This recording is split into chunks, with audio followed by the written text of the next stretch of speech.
Hello, Philadelphia! I'm Bruce Buffer. It's time for the Anthony Gorgano Show!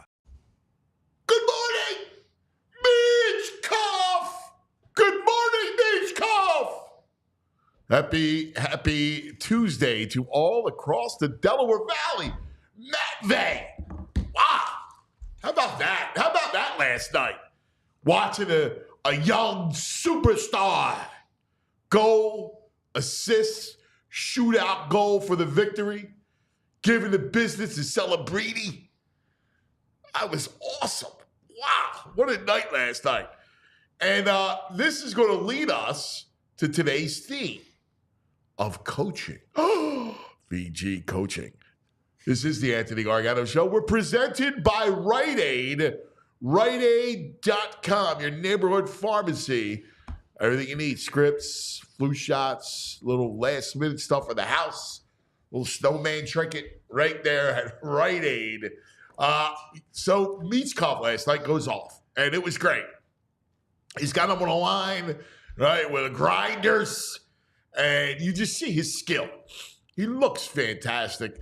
Now, is that little response to the two-game benching by Torch? La Torcha? Does he know his players? Is that what that is? Tortorella said this is a little bit of a learning moment for the young Russian lad, and he delivered in a big way. Then on the other side, the Eagles. Suddenly entrenched as the number 2 team in the NFC after they beat Washington on Thursday night. The Birds having reeled off 5 in a row. And it got me thinking, 5 in a row. After Nick Sirianni in the bye week, and remember how crazy, is he going to make the bye? Will he be fired? That was a legitimate question asked around the Delaware Valley. Now Nick Sirianni, in fact, not only is he sitting well and sitting pretty, he also hasn't been any kind of story. I mean, 2 weeks ago, a little bit on that game management. But they've won, right? They've won 5 in a row. Is it coaching? Are we looking at, look, say whatever you want about his unorthodox style. And you can say the same thing about Tortorella, right? He has a very hard style, which could be construed as unorthodox. Certainly in today's day and age. And certainly Nick Sirianni is unorthodox. But is it working? And you have to ask the question, because when they lose, where he gets all the guff, this team looks buttoned up. This team looks well coached. They're all in a good position. Certainly the coordinators and the position coaches are doing a great job. Then why not give the head coach a big bouquet? He likes to talk about roots. How about a big bouquet for Nick Sirianni? You got to give him the credit. Look, 5 in a row going into Washington. And I think the way they're playing right now, I think it's a good game. And I love Jaden Daniels to death. I think he's going to be a star. But they're not ready to beat the Eagles on a short week. This is a good team, Washington, and they will be a threat moving forward. I don't think this year. I don't think they're prepared to take on Saquon and the newly tough, stifling Birds defense. I think the Birds will win Thursday night and go into the mini bye. It's going to be a showdown. They're going to be a look ahead with Detroit. We'll be talking about the Eagles in the same sentence as the Lions going forward. That's right. You hear it. Here, give it to me, Andrew. Good morning, my boys. VG, Violations, Greg, JP, John Zapata. Buenos dias. Good morning. Tortorella says hello. Yeah, right. He's collect call and hang up on that guy. Yeah, But, from the app. No, all kidding aside, I'm joking around. But let's start with Meachkoff. Yeah. We'll get to Sirianni. Yeah. But start with Meachkoff. Could it be a lesson? Like, I was told that, listen, it's one of these learning lessons. What are you learning sitting up there? I don't know. I'm not there next to him. Like, Yeah. I'm not the messenger. So there's an obvious message that they want him to learn. And I don't know. He responds. I don't know when you say they. I don't know if it's a they thing. Well, I got news for you. Sorts It certainly is Tortorella, but Yeah. there's no way that Keith Jones and Danny Briere aren't on the same page. He doesn't even have a Why? translator by his side. What's he doing sitting up there just watching the game? Like, you think if he played those two games, he would have stunk? He's not going to put points on. Again, he's a talented kid. Yeah, so he's I offensive get it. rookie of the month. But here's the thing: if there is a message, like if they want him to learn something, or he, as in Tortorella, wants him to learn something, what's the beef? If you're a coach and you're trying to teach something and you have an inability to communicate that message other than you're benched or you're scratched, then you have an inability to communicate. Did he say you're scratched? Yes, that's what he said. He didn't come about. You act like he was wagging his finger at him. Exactly. Going, listen, son. Yes. You stink. He rolls in. You better listen to He's me. like, someone translate healthy, scratched, bench. Just like Sit that. down. Dude, it's a cheat. You're allowed to teach a young player. Of course And you if can. that means that you don't play a game or two, I don't see the Let me harm ask in you, it. let's talk about a great teacher that we both respect. Jay Wright. Did he ever bench a top recruit for 2 games? Dude, do you have your top recruit for a year?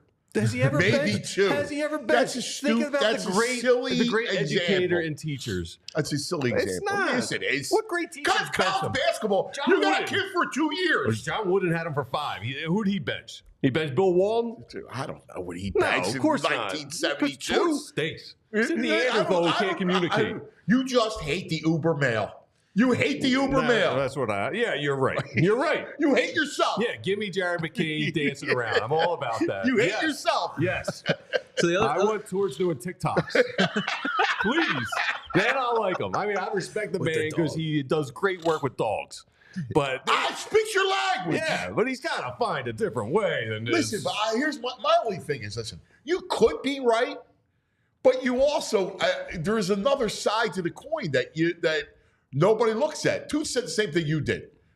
Toots is a smart man. Torch. I don't know. He's Maybe Norman Dale. He's teaching him. He's Yeah. showing him something. but it's not just Michkov, guys. The other reason why he does this is because he's trying to hold him accountable. Because the thing is, like last year, you guys remember, Coots gets to see, and then a couple games later, he starts getting a healthy scratch. Like this is the standard for everybody. So if you're not playing up to Torch's standard, you will get the He's healthy the scratch. offensive rookie of the month. I'm And he's not benched saying 2 I or 3 disagree days with you later. necessarily. What's he expecting out of him? My beef is benching him 2 games in a row. Dude, here's the thing. I can't tell you if I have a beef or not because I don't know the reason. They don't give you not only go, well, here's why. And what they really should do is just be so over the top and letting us know what the deal is, right? So transparent. That here's the deal. You know, there's some technical stuff that he needs to see. Yeah. Right? And he needs to see it before he can actually do it. So I want him sitting for 2 games because I just want him to see it. Not that it's punitive, but that it's teaching. There's a difference between being punitive and teaching. and having him sit for 2 games to show and teach. Doesn't every other sport teach with film? The coach sits with people and watches film. Well, the NFL, they sit you know what's quarterbacks calling for a out? year. It's almost like a public embarrassment and a public shaming when he does these things. See, I don't see it as a public shaming. It is. He's in timeout. Everybody look. He's not up to snuff. He's in timeout. I mean, you hate torts. I hate this method of his. All right, so another aspect too, Bill Matz brought this up, is that he does come from the KHL. Also too, it's Sochi, not the best team, right? It's not the best quality. And also, he hasn't played more than 50 games in a year. So this is all an adjustment for him. So putting him high up, allowing him as a healthy scratch, sitting that suite, allowing him to view from a different aspect. JP makes sense. He's not going to play 82. He doesn't make sense. What? He's load management. He's 19. Are you kidding me? The guy's supposed to be a gym warrior. We're doing load management at 19. He's showing him. That's what film sessions are for. It could be during the game. All right, if George sat up there with him. Hey, I'm not going to manage. I'm not going to coach this game. I'm going to sit up here with him and show him the game, and it's going to be a teaching. That's a teaching moment. You know what? I got to get Torts on just to talk about this. Come on over, Torts. All right, I got to get this. All right, here's the elephant. Sirianni. Yes, sir. Now let me see you now. Can I just say this? Randy in the chat says, "Let Fangio sit Quignon for a half to teach him a lesson and watch it cause his head explode." That's true. Yes. That's true. Now, there's a reason though. It's completely different. However, I would lose my mind if Quignon or if Cooper was sitting for a half. The Eagles and Flyers are in different spots. Exactly. I just want Michkov to be brought along so that when he's fully unleashed, he's good to go. Exactly. And that's it. That's all. We all want that. I mean, that's all I'm looking at. When I think about the Flyers, all I want is when they're ready to go, they're ready to go. And I don't care what happens between now and the next 2 years, because the next 2 years is all preparation for when it gets real. And if that means the kids got to see it, you're teaching them or whatever, I can't freak out over it. I get it. God bless you. Listen, I understand where you're coming from. I mean, I do. I don't think you're crazy. I don't want this kid damaged. I just wanted. But I don't think first of all, the kids are. He's from Russia. He's tough. Yeah. He's no tougher Ben than all Simmons. of us sitting in here. We joke around. Those kids are tough. That's a different way of life. Yeah, but he's not worried about him being some delicate flower. He's in a foreign land with a foreign language. I mean, there's a lot going on. We've seen our tough Russian have to go home because he wasn't comfortable here. Yeah, what, Andrew? No, I'm just laughing at his remark there about seeing the tough Russian. It's fine. Relax. It's going to be okay. Michkov just got here, man. There's so many more years to go with Michkov, okay? Now you're out of line. Why is he out of line? You're out of line. Why? He's out of line. Yeah? Yeah, you can't speak to him that way. No, I don't mind if he speaks to me that way. I mean, he's just talking all of a nonsense. sudden you were trying to be Mr. Hot Taker. It's like Listen, Morgan Frost and you Tortorella. agree with Let's go. me. I appreciate the support. I do agree with you. However, I thought you were a little out of line. Nah. I thought you were a little much. A little hot take-ish. Oh, I wasn't trying to be that way. I was you just were trying to say, a little like trying to channel Stephen A. Oh, no. And I'm Andrew A. You were trying to channel Stephen A. I'm calling Andrew A. you. You were screaming.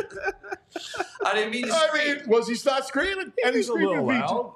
But we're all loud. This is emotional time. We all want this kid to do well. We've been waiting 2 decades. All I'm trying to say is Michkov, he's got so much time here with the Flyers. Well, we agree. That it's okay if he sits a couple games. It's not gonna hurt him. It's not gonna diminish his game. It's not gonna. You have no idea. You have no idea. He's coming to the NHL, and you got this maniac Italian guy. You benching him 2 of his first 17 games. If anything, I just. Why's he got to be Italian? I don't know why do you emphasize the I? Why you bring that up? Why is that part of the equation? Because we're hotheads. We're also control a little bit. I'm not a hothead. If anything, sitting somebody builds a fire in somebody. Not a hothead. You come in this morning talking about traffic. Yeah, you're real calm. I freaking hate it, man. I don't blame Cuz. I hate driving. Me I hate too. freaking Jersey. I hate driving. Here we go. I hate freaking bridges. God. Thank God he's not from Pittsburgh. Listen, yeah. One more point. Not for nothing. Those 2 games he was out, the 5-on-5 play looked much better without him. And listen, it's going to improve, but not for nothing. Not for last night. He's awesome, man. He is. He's awesome. Yeah. He's just fun. Let's just take him for his talent. The kid is just ridiculous, man. He's so good. He's Kucherov.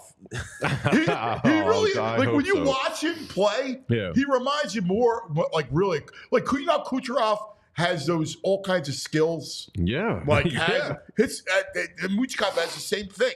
He's freaking freelance. Oh my God, he's just so ridiculous. He's so much fun to watch. Yeah, his IQ is. We haven't had IQ like this. That's why the power play looks he better. sees the game when his eyes closed. Yes. Like last night's goal in the power play. Let it waiting for TK Dude, to set he's up on the so much bunker. fun, man. Oh my God. All right, let's go to the other coach. It's dope. Nicky! Hey, God bless him. When he just does what he does and stays out of the way and doesn't have attention on him, it's fantastic. The players love him, and it's all we can ask for. You got to respect what's happening. They've rolled it off against woeful teams for the most part, but they're playing well. He's out of the way. He's not a story. Yeah, it's funny. That came about, like, this is not in relation to what you just said, but you bring light to it because you talked about the opponents. And when we were going over the win streak, that was a part of the equation, right? I don't think you can divorce the opponents, out of the equation. It drives people nuts.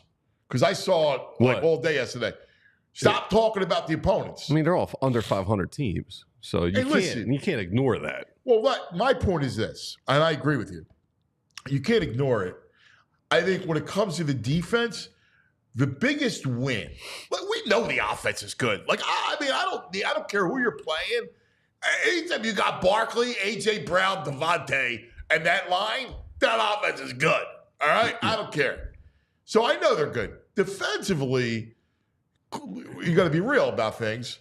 However, I bring up the Bengals and that Joe Burrow holding Jamar Chase down. Mm-hmm. That was significant. Huge. Right? Like, huge. When it comes to buying this defense, I buy them. I look at Thursday night, and I love Jay Daniels. I love him at LSU. I love the way the kid plays. I do. I think the kid is going to be incredible, right? He's already dangerous.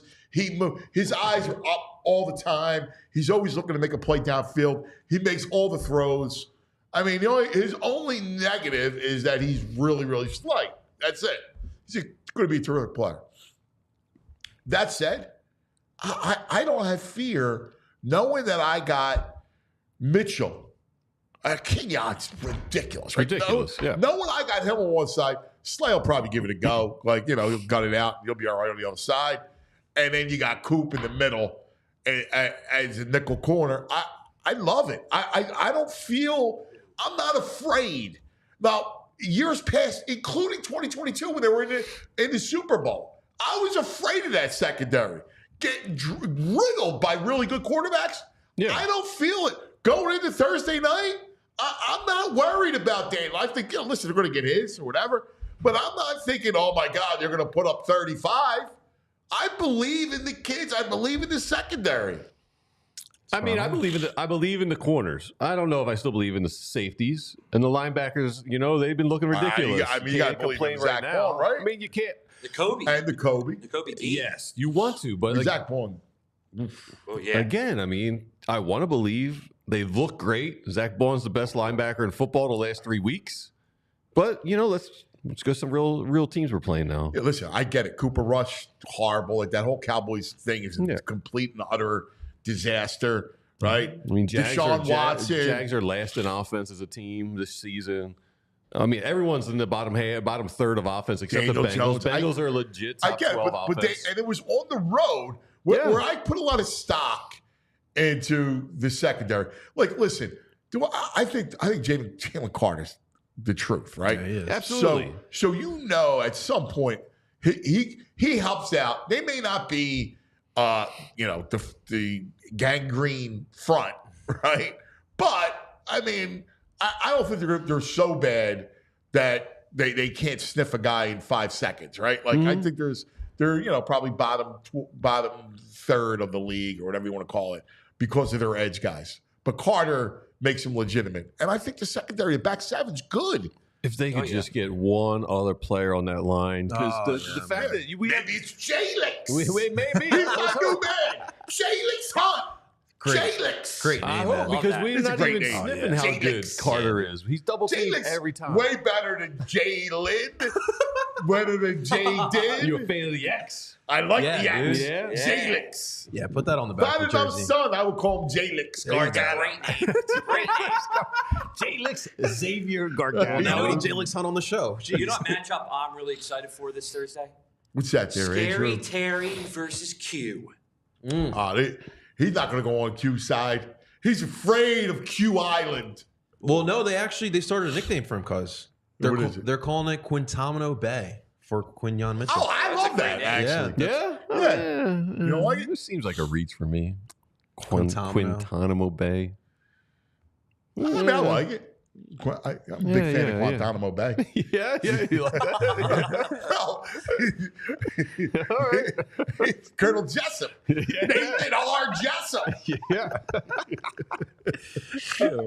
Because you're spot on about the defense, but one of the big things that really has me motivated about them is that they're creating turnovers. In today's NFL, we know with the rules, defenses need to get turnovers. Yeah, I don't know how good they are. I disagree with you. Like, I don't think they're a turnover defense yet.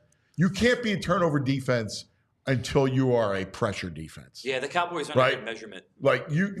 Think about the turnovers that they created. One, Cooper Rush dropped the snap, and Milton Williams took it away from him on the ground. Yes. It's not you create. That's their next level. Like the next level of the Eagles defense is you get some edge monsters, and then you're creating turnovers. Your secondary, like they're not. That's not a. That's you only get interceptions as a product of your front. You know what I mean? It's a real exception to be like a Dion where you can bait people thinking they're open that closing speed. I mean, there are those exceptions, but yeah, it's mostly it's pressure like defense. that's not like again. Once they get you got Carter in the middle. You get a couple of edge just beasts coming on. Maybe it's J-Lix, right? I don't know, but maybe you get a couple guys like that. They're going to be really good. I just think that they're building confidence right now. Well, they are. I mean, listen, they This are. is a but perfect stretch for confidence. Yeah. Exactly. You're playing Daniel Jones. You're playing Cooper Cooper. Rush. Cooper with the bad Cooper. We got the good Cooper, right? You look at that, right? Like that's what it is. They'll wind up getting at some point. Once you get an edge guy, you'll be getting more of a turn. I'll look for turnovers. I can't wait for that. All right, we got lots to get to. Mike Sielski, today's Inquirer columnist day. Yeah. Nice. So Mike Sielski will join us. We'll look forward to that. Tonight, Nick, the debut he's back. of the Beast. Yeah, let's go. Ready for How we this? feel? You excited? Yeah. Of course. Yeah, this Miss is the what, dude. Finally, this is what we're set up for. 2 superstars. I mean, we're missing Maxey, but I the thing know. is, this roster's constructed so 2 or 3, you get a night, and we should be solid. And by the way, it's the I'll Knicks. be honest with you. I'm not feeling it. I'm more with him. What? Yeah. Why? Oh, Here's man. why. Here's why. Maxey. I get that. McCain. Maxey. I love Maxey. Like I think he's the one guy that you can't afford to lose. I know. Like I'd rather lose Paul George than Maxey. You guys have been following this team for too long. Well, enjoy those little wins. Tonight's a little win. You get to see Joel Embiid back for the first time. Yeah. I mean, listen, are they going to win? Yes. Yeah? Yeah. Bleep the Knicks. It's the Knicks. Come on, man. Bleep them. Yeah? Yeah. You think so? Yeah, the thorn in his side is I gone. don't know anymore with this team. He hates playing against Hartenstein. He's gone. All right. Well, it's He's good to over in see the him back. West. I'll give you that. I don't know. I'm not as optimistic. Lots to get to. Let's talk a little bit about Golden Nugget Jewelers. Listen, we're in the teeth of engagement season. It's like it's football season, right? You got engagement season. Starts around Halloween, all through November, Thanksgiving, day before, the day of, all the family. It's a great time to get engaged. Christmas, New Year's, right through Valentine's Day, which is like the Super Bowl. So it's the perfect time if you met that special someone to get the engagement ring. And I got your guy, Golden Nugget Jewelers. His name is Yaron. I've known Yaron for, 25 years. I've been sending guys to Golden Nugget Jewelers forever. And they have gotten engaged and they're happy and they have a great deal in the ring. And because Yaron will work with them within their budget. He'll give you a whole dissertation on the diamond and the setting, and they'll walk away with an amazing ring to make them happy. And then it's up to you when you want to do it. All right. Also, by the way, you need your own for the rest of your life. Birthdays, anniversaries, holidays. Yeah, it's not the last piece of jewelry you're going to buy. GoldenNuggetJewelers.com. Golden Nugget Jewelers, right in the heart of Jewelers Row, Center City, 8th and Chestnut. Golden Nugget Jewelers, where Philly gets engaged. And after you get engaged, go over to Rite Aid to get immunized so you're healthy and you feel good on your honeymoon. Rite Aid, your source for vaccines so you can protect yourself and your family by staying up to date on your immunizations. They got Rite Aid pharmacists specially trained as certified immunizers, and most vaccines are no cost with insurance or through government plans like Medicare Part D. Rite Aid pharmacists can vaccinate you for pneumonia, tetanus, that whooping cough, chickenpox, RSV. It's RSV time. That highly contagious, serious, seasonal virus that affects the respiratory tract, especially common among young children. You don't want to mess with that, so get vaccinated if you can.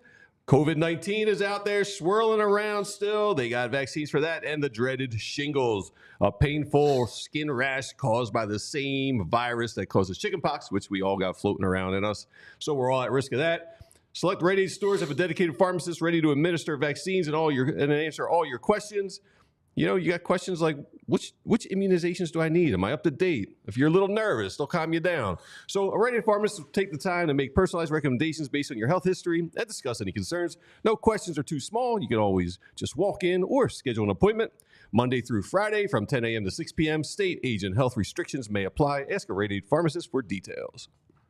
Could you get Vince in here to power wash this studio? Or what do you do?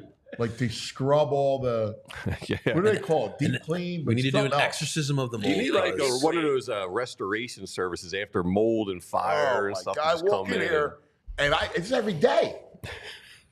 It is every day. Every day. I feel itchy watching it. Oh my God! You have no idea. My eyes are watery. My nose. I'm all Rite Aid up right now. I got all kinds of meds. None of it works. You walk in the studio. It's the worst.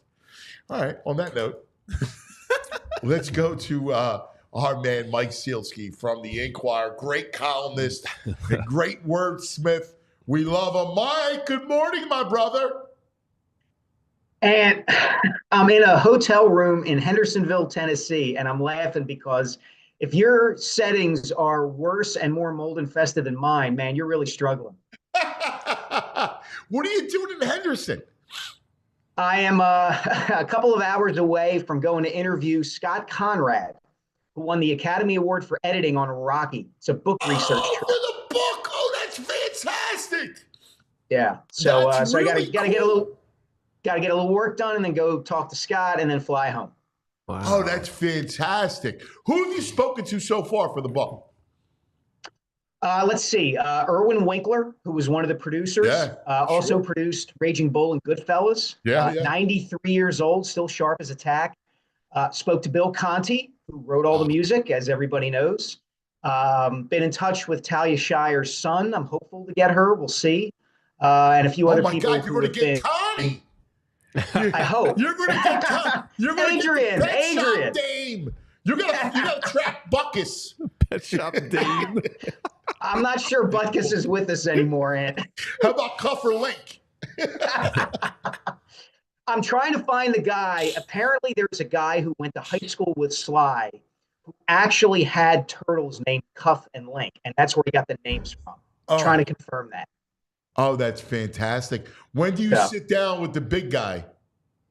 I don't know, man. I've traded emails with him, and I don't know that he's going to sit down with me. But the good part is, number one, I've got his attention. And number two, there's so much stuff out there. He's done so many interviews and has talked about the film so much that I'll be able to use that. The one funny thing I have to tell you guys is there's apparently, there is a relatively in-depth interview that Stallone did with Playboy magazine back in 1978. So when I ordered this copy of Playboy on Amazon, I had to tell my wife, listen, there's an issue of Playboy coming to the house. Here's why I need it. That's fantastic. That's spectacular. You know what's interesting is that I had read, I don't know if you know this, but they were talking about that Sly was talking about doing a prequel series of the film, which would have been really interesting to follow the young Rocky, kind of where he went astray working for Gazzo. Yeah, I've heard that in the original version of the script, Gazzo was actually Rocky's stepbrother. And that's part of the reason you see the connection that you do in the film between those two guys, why Gazzo's kind of looking out for him and, doesn't hammer him too much for not collecting on his behalf, that kind of stuff. So there's a lot to get into, man. There's so much in that movie. So there's so much in the aftermath of the movie. I want to follow your journey. All right. With each of your appearances, I want to follow your journey through it. I freaking love it. I do. Let me do the figure of rock. Do you know the lines? Like, could you do the lines? Because I could do the whole movie. I can do a lot of them. I'm better with Jaws than I am with Rocky. But I have to say this, Ant, that I cry at happy or inspiring movies. And Rocky and Rocky 2 are two of the three movies that when they end, I have to admit, I absolutely turn into a puddle at the end of those movies. Totally. And by the way, since you are a Rocky aficionado, the series ends after 2. Everybody. Oh, God, yeah. Like these young dudes, all they talk about is Rocky 3. Clubber's the best. You don't like Clubber's lines? Why don't you get a real man? He's so good at the art museum, Clubber Lang. The best one is, I'm going to crucify him real bad. Prediction. Pain. Yeah. Come on. Get the hell out of here. All of a sudden, Rocky's a thespian, right? Like, he's speaking to King's English. He went from to he had anti-CTE. It made him smarter. Yeah, exactly. He's the reverse effects from CTE. Yeah. Come on. And he's chiseled, right? From all everything else. Stop. And then people love 4. You know, the Randy Rubar saying it ends at 4. Yeah, people love 4. They do. They love 4. Well, I mean, look, 4 did win the Cold War. In all fairness, like, I mean, come on. 4's the reason we got Beach Cough. All right, let me ask you. Go around the 4-for-4 landscape, Flyers, and we're just talking about it. We're just talking about Michkov and how special he is and the whole thing. How do you feel about Torts making him sit in what they term as a learning moment? I don't love it, and I didn't love it. Having said that, I think Michkov can handle it. I don't know if you guys saw this. Kevin Kurz from The Athletic has a story up right now. It just dropped today, in which he found out that after the Flyers got beat by the Bruins, after they got shut out a couple of weeks ago, Michkov apparently went straight from the game to the skate zone in Voorhees, I think, and was like working out and like tweaking his equipment, and just, it sounded Kobe-like in his devotion to getting better. And so while I don't love that Tortorella is kind of playing the heavy here and doing what Torts does, and, I'm going to sit you down so you can learn, and the best motivating factor is a seat on the bench kind of a thing, that anecdote makes me think that Michkov can handle that kind of thing. And he certainly looked like he could handle it last night. So, again, don't love it. He's the reason to watch this team. Right. By the same token, I think he'll survive it. Yeah, I listen, and maybe I'm naive. I'm Torts naive, but I'm thinking that for him it's a little different, right? For him, it's more seeing it. Sometimes a kid needs to see it, right? Like, he's so young, so green, that it was less punitive and more of a learning situation.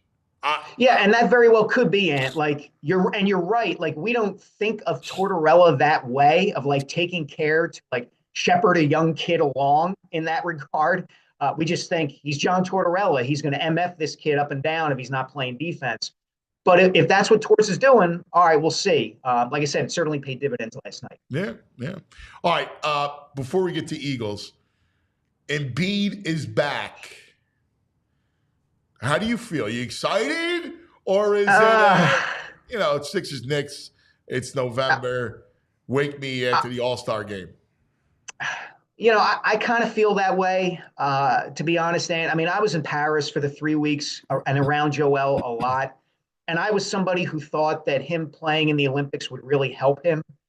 It could be good for him to get around Steph and LeBron and KD and, learn by osmosis from being around those guys and excel on the big stage. And he really had one or two good games in 2 weeks and talked a lot about, I'm just here to set screens and all that, but didn't play that well. So I think I have a little bit of Joel fatigue at this point.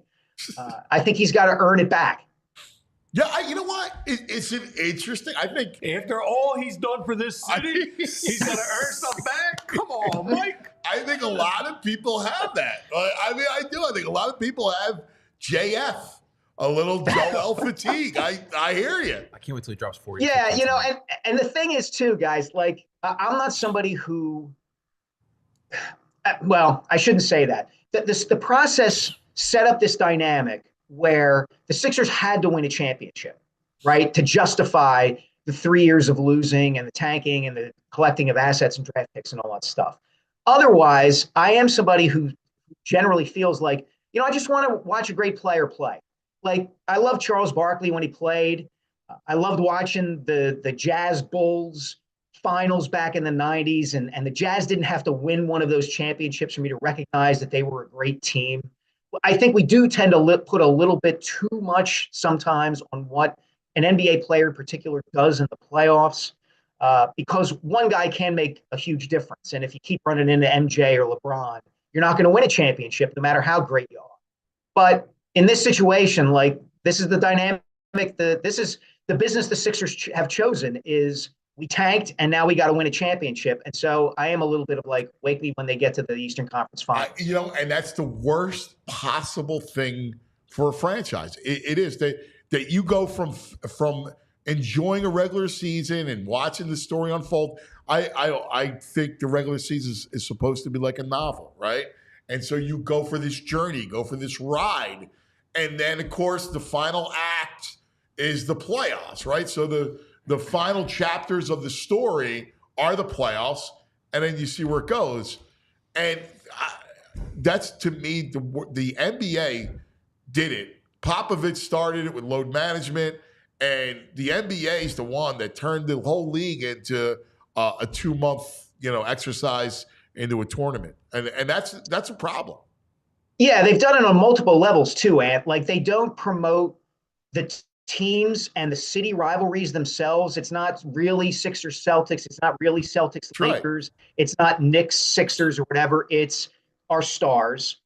That's one thing. The sport itself has changed, where it's all corner threes, and a lot of the creativity that was endemic to the sport back in the 80s and 90s, the high flying dunks and the different styles of play are gone. I say this all the time. I understand efficiency in basketball, but I'll take watching Kobe or Allen Iverson make difficult 19-footers and daring drives to the basket all night if they shoot 40%, because that's more acrobatic and more fun to watch. Exactly. And never mind what you're talking about with just devaluing the regular season, gearing up for the playoffs. No, you're spot on. I missed that. And the threes, Rashad talked about the other day, and he's spot on. Charles has said it over and over again. You just can't shoot that many threes. They got to figure out, take away the corner. I would take away the corner three, and I would push back the line another 5 feet. And you know what else I might think about doing, Ant? And I actually get into this in the book I got coming out about the dunk. Look at Victor Wembanyama. Look at some of these big guys who can move. You might need to think about raising the rim. You really might. And, like you said, expanding the court, because these guys are so big and they move so well that it almost looks like they're too big for the court sometimes. Yeah. And the sport's only going to get more like that. It's only going to get more athletic as human beings evolve. Yeah. No, that's interesting. Make the court bigger. That's not a bad idea. You know what? It's a real good idea. All right, Birds, Mike. Let's talk about it. Sirianni, 5 in a row. How are we feeling about the head coach? I feel a lot better about it, man. And it's not just that they're playing better and they seem to be buttoned up, right? The last 4 games, put aside the Browns game for a second. Those last 4 games, 3 of them are blowouts. The 4th should have been, okay? And yeah, his in-game decision-making wasn't great and it allowed the Jaguars to stay in there. I get that. Anybody who wants to criticize him for that, I totally get.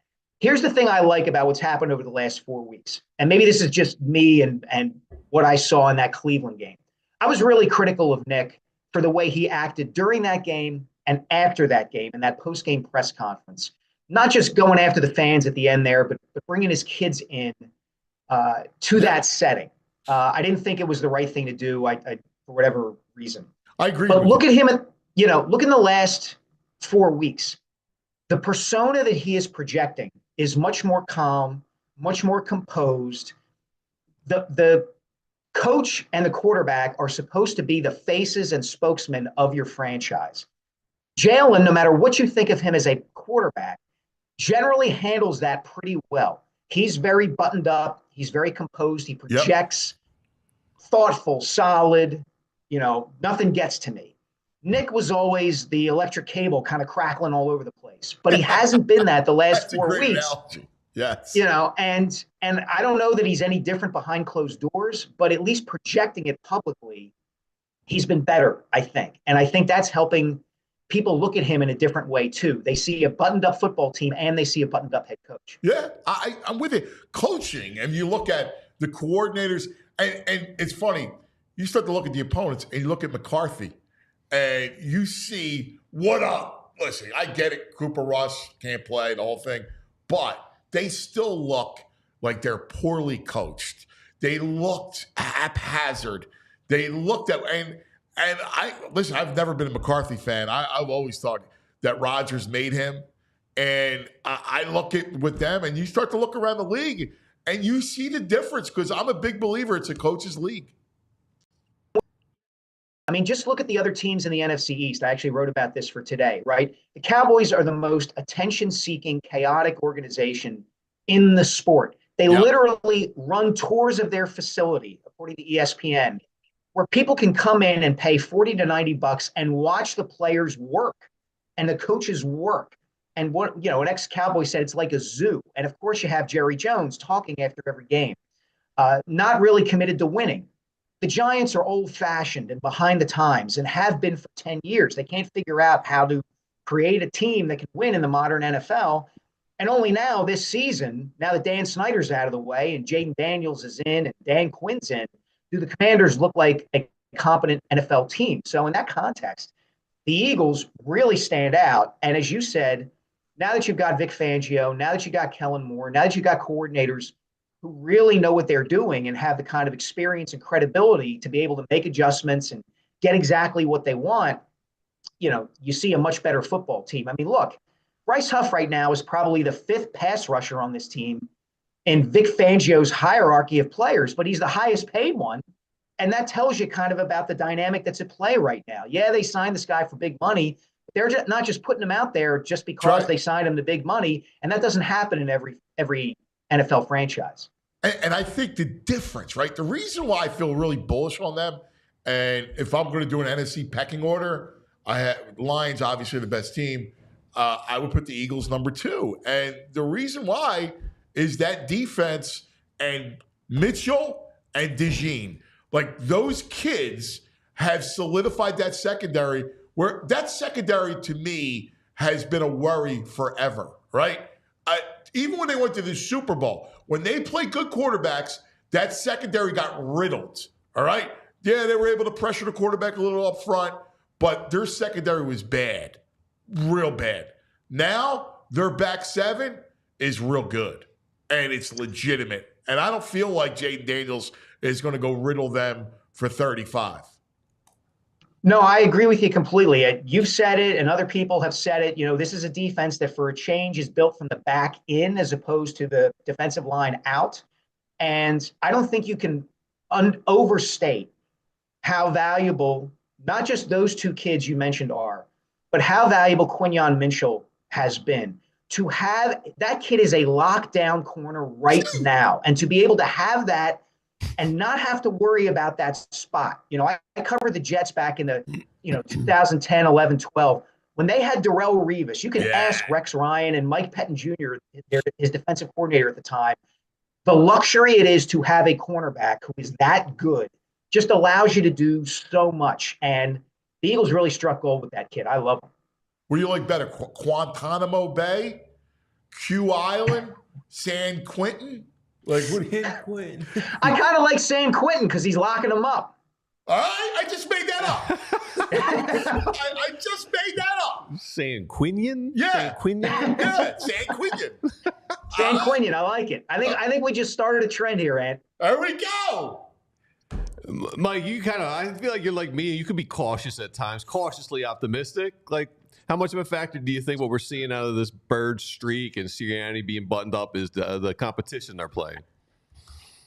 Yeah, that's part of it. But, man, they didn't blow anybody out last year. And, yeah, their schedule was tougher. And they had that one win in Tampa right early in the season that they were pretty dominant in. But this just feels a little bit different, especially because, Greg, they seem less apt to try to force Jalen into being something that he's not, right? They did exactly the same thing in 2021 where they had a few weeks where they're like, we're going to throw the ball 35 times, come hell or high water. And I don't think that's Jalen at his best. I think Jalen at his best is 18 to 30 and the run game. And that's fine. That's okay. Like, you can win that way. Yes. And Jalen Hurts can still be an excellent quarterback. Not everybody is Patrick Mahomes. Not everybody is Josh Allen, built to throw the ball down after down after down. And so the fact that they went, and kind of changed their strategy that early in the season and made that adjustment and have looked better for it is kind of heartening to me. I think Barkley's a difference, too. He gives you way more confidence. Yeah. Oh, my God. And that's why I love Mike, because you speak logic, right? Like, you're not looking for Lamar. You're not looking for Mahomes or Allen. Right? Like, Jalen fits it. He has 51 rushing touchdowns. Are you kidding me? 51.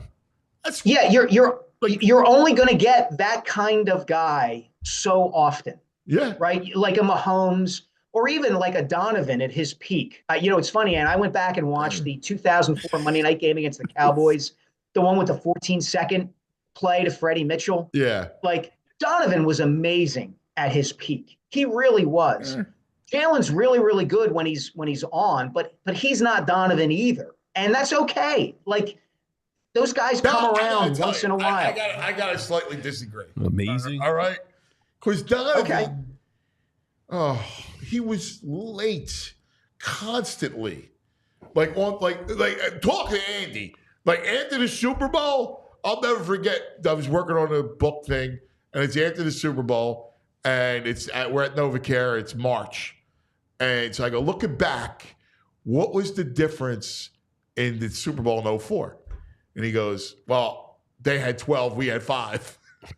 And oh, wow. He wasn't wrong, right? Like, wow. Like, there was a play to Westbrook on a wheel route, and he was late. He was picked off. Yeah. And then he comes walking off the field, and Andy's like, dude, what happened?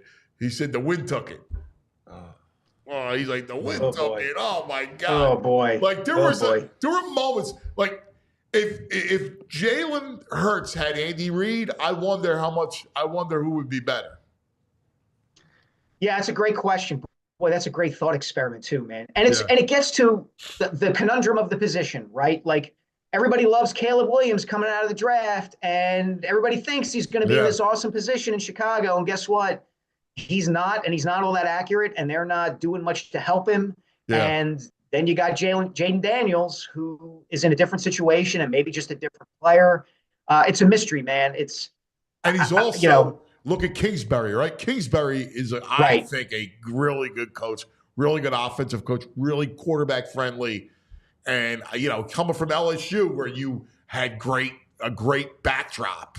I mean, I agree. Like, so much of that is where you're at, who's your coach, what's your system, do you fit your system? It's I love that thing. I love the quarterback thing. Mike? Yeah, I do too. I mean, it just leads you to so many like what ifs. You know, what if Patrick Mahomes had played right away instead of sitting a year? What if he hadn't had Andy? Yes. What if he hadn't had Alex Smith? Yeah. You never know. You're spot on. Listen, good luck with the interview today. All right? Thanks. I appreciate it. This is great, man. I love following this. This is such a cool thing. We wish I'll you're the update you guys every time I'm on. And as if Sly writes me back in an email or I buttonhole him somewhere in Hollywood, I'll let you know. You got it. I love rooting for you, man. Good stuff. Thanks, man. Appreciate it. Thanks guys. Mike Sielski, Inquirer. He's terrific. Yeah, he's good. He's fun. He's a good writer. It's a great book, man. He's a great writer. He should be doing a podcast along as the making of this book. Yes, he should be doing a weekly podcast with her. It's a great. Listen, that thing is awesome. Yeah, it's awesome. I was on your prequel idea. I would love to watch that. Well, that wasn't my idea. That was their idea. Stallone had this idea. I'd be so of doing it, and it would be great. Yeah, I would be in on that. Philadelphia in like the 60s or 50s. Well, actually, because Rocky 1 was like 79, right? 76, 77. Yeah, pretty cool. I'm actually doing something now about that with that time period. Okay, it's fun. Guys. All right, time now for the brain. Brain. Red, the brain finder. There he is, the ambassador of the best park sportsbook online casino app. White out today. Hey. I knew you were going to say that. Yeah. I swear, hand on the Bible, I was like, over under 4.6 seconds before VG makes that comment. I'm actually proud of myself. So, yes. We got a little sticker under the brim still on the hat. Is that a ball marker? Ball marker. You're a sick man. No, not a ball marker under the hat. Jeez. This freaking hat came with it. What am I going to say? I don't know. What is this hat today? What resort is this hat? Edgewood Resort in Lake Tahoe. Actually, a really fun, nice place. No, don't laugh. It's really nice. Yeah, I actually highly recommend it. I imagine it is. I'd probably buy a hat if I went there. It was, that's where they have that Pro-Am every year in golf. They have it at the Edgewood. It's beautiful. Actually, one of the nice places I've been. Anyone's looking for a trip, Lake Tahoe's great. It's a really nice resort. I'm trying to think, Brain is a smart guy. I think he's wearing these hats and getting free rooms at these places. He needs a resort show. You need to do a resort show. Yes. I could probably give some. Hello, we're live at the Edgewater. Like, these are resorts that VG and I will never see. Never see. You know what I mean? Like, we'll just never see the inside. Unless we were cleaning the room. Oh man, you're sick. All right, my brother. Lifestyles are Richard. That guy. Yeah, that guy was the best. The British guy. Welcome to the Lifestyle of the Rich and Famous. Starring Brad Finder, the Brain. Brad, where are you headed now? I'm going to Paris. All right, Rams, man, what happened? Robin Leach. It's funny. I think this is a good lesson again. I bet the Rams -1 line closed at 3. Got a really good fill. Watching that game, and again, I watched the first half. The score was 10-6. And the second half line was 3 points for the Rams. So I'm laying 1, and then I'm like, all right, I can basically get out of this bet. I took 3 with the Dolphins because I thought the Dolphins were going to win the game watching the game at halftime. I thought it was going to be a lower scoring second half, and I just had no confidence in the Rams doing anything. Not a good game. I didn't enjoy it watching it. Rams laid an egg. Tyreek Hill, I don't know how his wrist is affecting the way he looks. I don't know, but he doesn't look like the best player in the league. What's that? He's not even making an impact. Yeah, he's not even making an impact. And Waddle, I don't understand if the guy forgot how to play football after the first big 2 plays. This guy averaged 44 yards a touchdown at Alabama. Think about that. He averaged, it's almost, you think that's superhuman. This guy had a really good, like Devonta Smith, they were Nick and Nack, who was the better guy. This guy's fallen off a cliff. I don't know what's happened with Miami. Look, they got the win, but I wasn't impressed with either team. I wasn't. At all. By the way, I don't know what happened to the Rams. I mean, that to me is a bigger mystery. Horrible. And their defense played well. They did. No, the defense played great. And their Jared Verse, that kid's a player. Florida State kid. He's going to win rookie. Look, I know the Eagles have a couple great rookies. The two secondary guys are terrific, but Verse, to me, looks like the biggest, I think at least, biggest impact player. That's not an insult to Mitchell or anything like that, but Verse has been great for them. To me, when I look at this Rams team again, he's like, I think it's harder for a corner. Now, I know Sauce Gardner. I always think inherently it's harder for a cornerback to win the award unless the sack. Get like 7 interceptions. It gets the sexy sack. Exactly. And it's so hard to get an interception. Like, unless you get like real volume, 6+, it's almost like the media doesn't count it. You know what I mean? It's not fair. I know. It's a shame because what's in front of Quignon is we're talking about it. They're not a line that's going to force turnovers. So I know we've disagreed. Yeah. Go ahead. I know we've disagreed on this, Anthony. I think DeJean's been just as good. And I know everyone who's on your air doesn't think that. I like him. What are you talking about? Who disagreed? I told you I thought DeJean's the better player, and I thought you didn't think I was right on that. I put them both the same. Like both the same. Okay. Yeah. I love Cooper, so I don't know when I watch him, I'm like, I apologize and I misspoke. Yeah. But I think they hit 2 home runs here, Anthony. That's the bottom line. They hit 2 home runs, and just like your previous guest said, when you have that in the secondary, again, God, it makes everything just a lot better, a lot easier. What you have is, and you're right, and those two players you can't really compare because they're too different, right? Like you have a traditional lockdown corner in Mitchell, right? And then you have a slot guy who could play the outside, but you like him better in this era of football in the middle of the field because he's such a good tackler. Yeah. And I love what you just said about that. So much of football, to me, one of the most underrated things, Anthony, when people talk about players, they talk about everything, but they never usually talk about tackling, right? And tackling, you have a good fundamental tackler. I think that's I'm glad you said that. I think it's a very underrated aspect of players, the sport, coaching it. I mean, did you watch the game last night when Jonnu Smith had that, caught the ball at the 20, broke 3 or 4 tackles and got to the 1? Exactly. And that to me is, look, great play by Jonnu Smith. Totally tip my cap to him. Tremendous play by him. Great work ethic, great everything. But still, when you have 3 guys there, that's a tackle that needs to be made, quite frankly, 100 out of 100 times. And that probably maybe cost them the game. Yeah. That one play. Yeah. No, dude, I'm with you. Like tackling, and look, he's Iowa. He's a Hawkeye. Yeah. And they tackle. Iowa Hawkeyes tackle. They wrap. Why did he fall, Anthony, in the draft? Remember he was projected everywhere because late first, every single thing. I didn't see anything that didn't have him in the first round. I know. I give PHLY credit. He jumped up and he got the guy, which some people are going, do I really want to pay for this? Is it really worth it to me? Give this double quarterback. Yeah. That's impressive, man. Yeah. It is impressive. Yeah. No, it actually is. Go ahead, VG. Oh, no, I took a hard one last night. Maction time. I got a little Maction What do you tonight. got, Trash Man? All right, Trash Man I'm is the Trash Man. At Bowling Toledo, Green. Central Michigan? Little Bowling Green tonight. Well, BG? Yeah. I was. Were they laying like Toledo 9.5 right now, right? What's that? 9.5? Yeah, I think 8.5 last time I looked at Bet Parks. Let me check. But yeah, that's what I'm feeling tonight. A Bowling Green action. Are you excited that Embiid's back tonight, brother?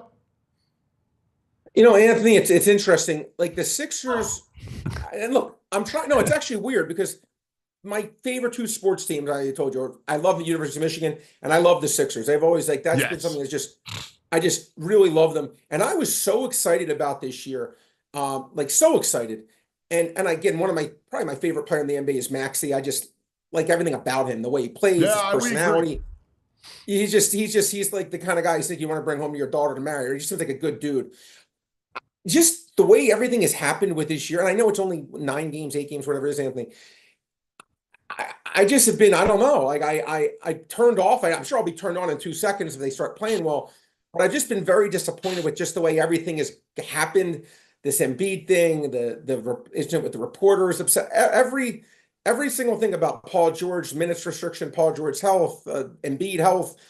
I just feel like everything's been so disappointing. I know you see Milwaukee Bucks fan, they're even worse, but I don't know. I haven't felt that. Obviously, without Embiid, you're not going to feel it. I get it, but I haven't felt that, I don't know, attraction to just want to watch and be into it yet. I don't know about you. What do you guys think about the Embiid line at 23.5 tonight? I bet Embiid under 9.5 rebounds. I bet under 9.5 rebounds. Well, his points is 23.5, but I actually bet under 9.5 rebounds. This is a guy that's averaged about 10.5 rebounds the last few years. He's on a minutes restriction, from what I understand. I don't know if that minutes restriction is to be 22, 24, 27, 28. But they took out Paul George right in that overtime. I don't think he's going to play his typical 34 minutes. I really don't. So, in the mix of the third best defensive rebounding team in the NBA, they allow the third fewest rebounds. I would have made this 8.5 or 7.5. I think 9.5 is too high. Yeah, no, I agree. I saw 25. Yeah. Earlier, I looked on purpose. I'll look it up right now, guys. For Embiid's points, I saw 24.5. I thought it was. Let me see something. I'll bring it up right now. It is points Embiid. They have his assist still at 20. 24. Yeah, 24. Well, Parks is 23.5 over 129. Yeah, 23.5 over 129. And I see, that's, but it's juice to the over, which really probably translates to 24.5 on a typical 110 line. All right, what do you got tonight, Brain? I'm gonna give Anthony two good bets, which I think I've this is one of my favorite bets of the year. Bam Adebayo under 1.5 blocks. Now again, his last 80 games, he's gone under this 60 out of 80 times. He averages 1 block a game. When you're talking about something that's so scarce, like a block, it's like a goal in soccer, right? There's so few of them. This guy is much closer to get 1 than 2. I think this bet wins, again, pretty close to 3 out of 4. He's consistently gone under this throughout his career. And then Drew Holiday of the Boston Celtics, great player. 15-point favorite tonight, guys, against the Atlanta Hawks without Trae Young. This could be a blowout. He averaged the last 2 years on this team about 12.5, 56 and 33 the under the last 2 years. 15-point favorite at home. I don't know if he's going to get enough minutes to even get close to 14.5. I think that number should be 11.5, to be honest, with the blowout factor. There you go. I like it. All right, Brain. We love it, buddy. Tomorrow. I appreciate you guys. I'll be wearing this at Penn State. For the whiteout. The line Robin Leach, champagne wishes and caviar dreams. So good. The Brain. See you guys tomorrow. Buddy. See you, brother. There he is, Brad Feinberg. Real quick, because he brought up Cooper DeJean dropping. So I pulled up his scouting report. So apparently before the draft, there was talks about he can struggle in coverage at times, lacks initial short area quickness, which we obviously saw he's much better at. And also there were some injury concerns with him. He had a season-ending leg injury in 2023. But listen, it worked out well because we were able to get him in the second round. Oh, yeah, man. Without a doubt. I mean, the elephant in the room is he's a Caucasian cornerback, and there hasn't been a really good one in a while. Yep. Right? Yep. All right, let's talk about the BetParx Sportsbook online casino app, The Brain. He is the ambassador, so the BetParx Sportsbook online casino app. Look, even if your team doesn't score, there's always another way to win on the BetParx app. You play all your favorite casino games. You got blackjack, you got craps, poker, roulette, hot online slots like Peaky Blinders and Breaking Bad, both based on the shows. 2 great shows. My favorite. In fact, I saw it last week. We were up there. Oh, remember great. the Tommy Shelby game? Oh, yeah, man. It's exciting. Yeah, Malloy. They play Maniac Malloy. He showed us the game. Does it play music from the show? Yeah, and their faces come up on the screen. Like if you got like Tommy Shelby, 3 Tommy Shelbys, you roll. Sweet. And he took the bonus. Got to always remember the bonus. Yes. Sixers tonight. We talk about it. 3.5-point home underdog. The line is 3.5. 211 is the total. You can bet on all the props, player performances, points, steals, rebounds, assists, and don't forget Thursday night, Birds 3.5 over Washington. Lay it. Buy the half and lay it. That's it. Love that. Bet on more than just a score. Player performances for touchdowns, passing yards, rushing yards, intercepts, you name it. New users download the BetParx online sportsbook casino app.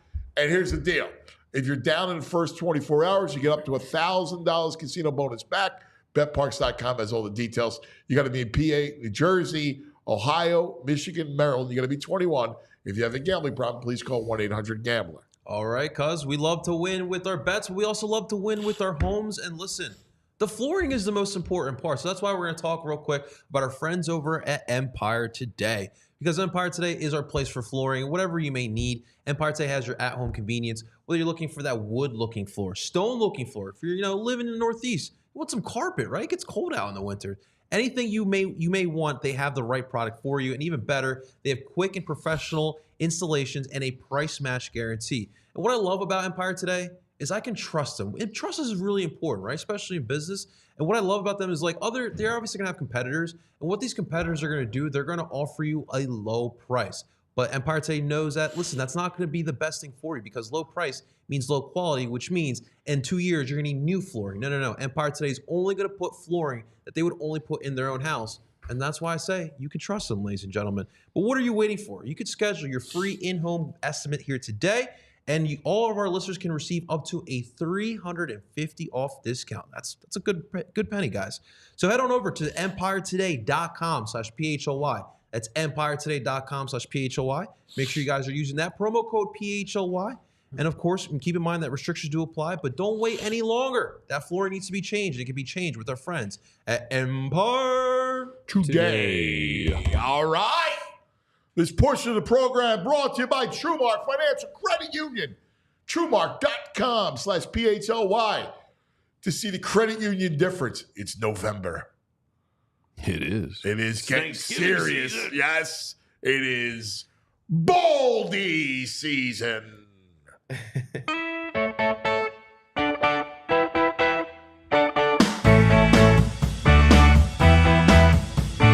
Baldy. Oh, let's talk some football. Baldy. Oh, he likes meats and football. Oh, Baldy. There he is. Poolside. Look at him in Florida. Yes, sir. Oh man, it was a glorious day yesterday, man. It was a good day to be in the water and kind of change things up a little bit. I was in Tampa on Sunday for that 49ers and Buccaneer game, so I just figured, just stay down in Florida for the week. I'm right here, just enjoy it. Yeah, I love when you do your poolside projections, that's listen, high theater, cuz. Well, we had choppers up above yesterday. I think there was a blimp out there in the sky. I mean, they want to know.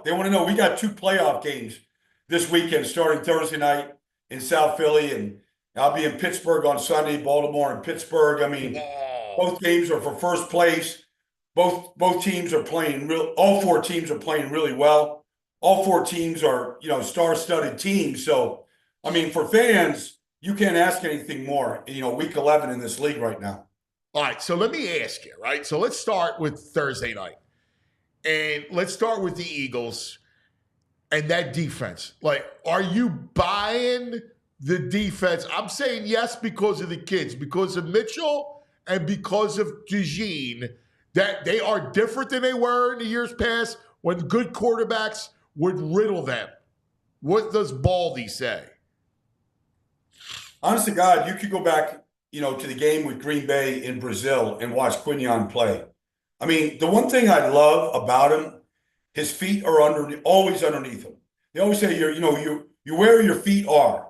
You watch that kid's feet, we see so much bad quarterback play, cuz.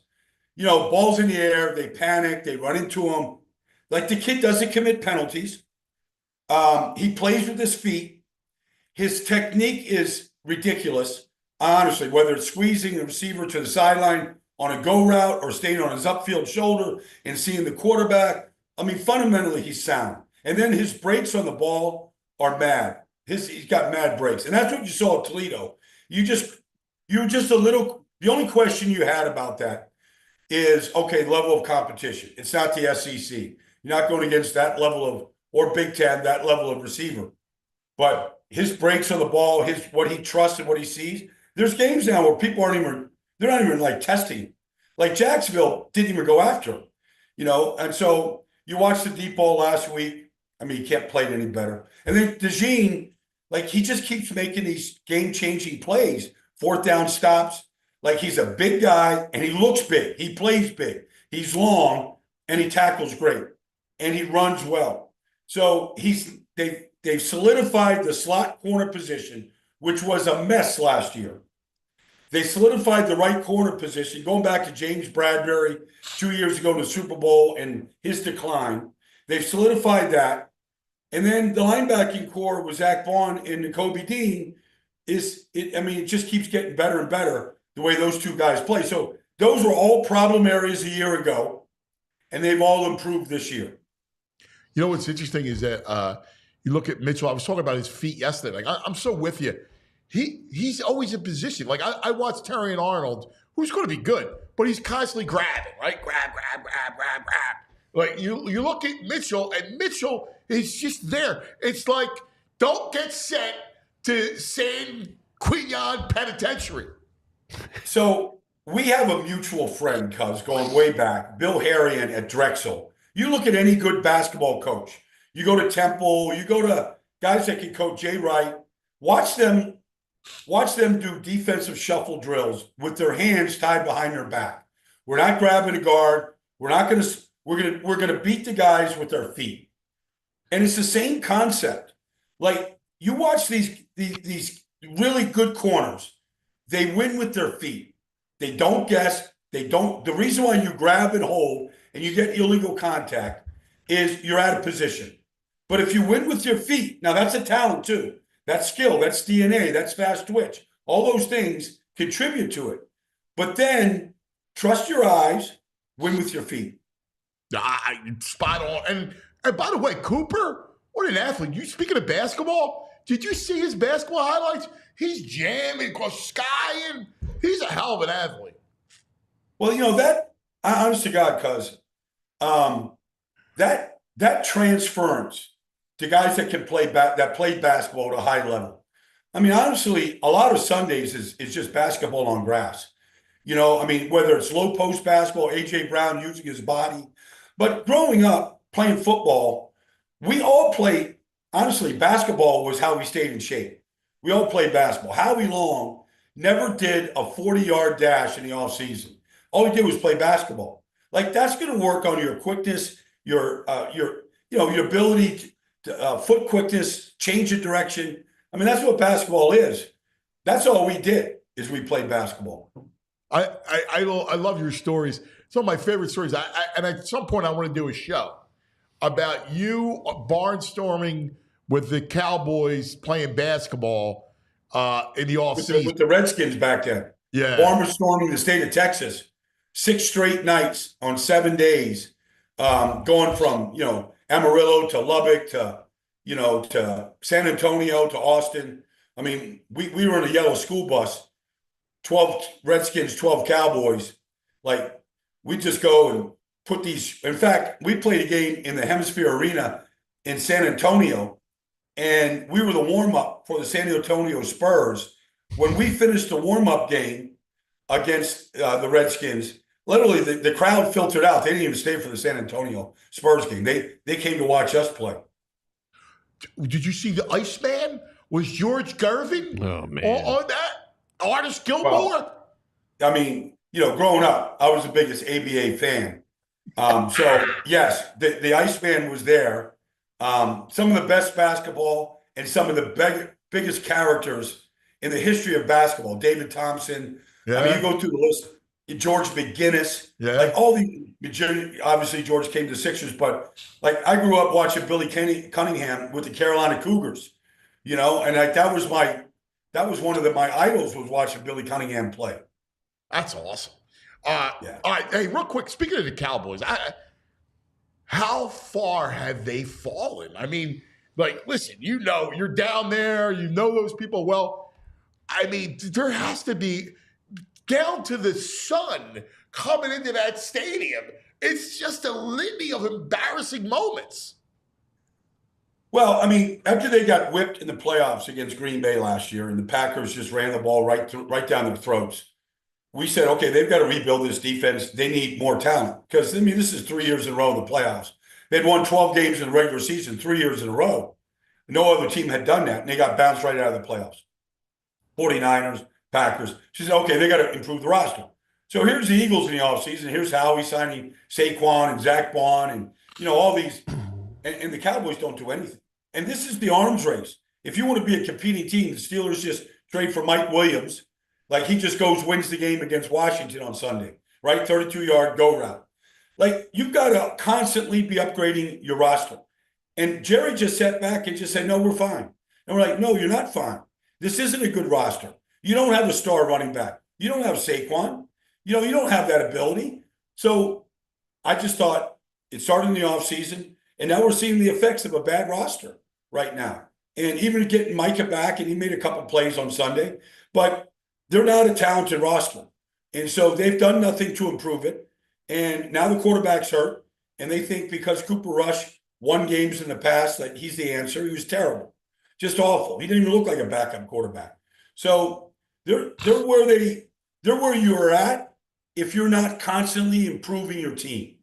And the Eagles game plan, they went after that rookie corner, Kalen Carson, like unmercifully. Like that's what you should do.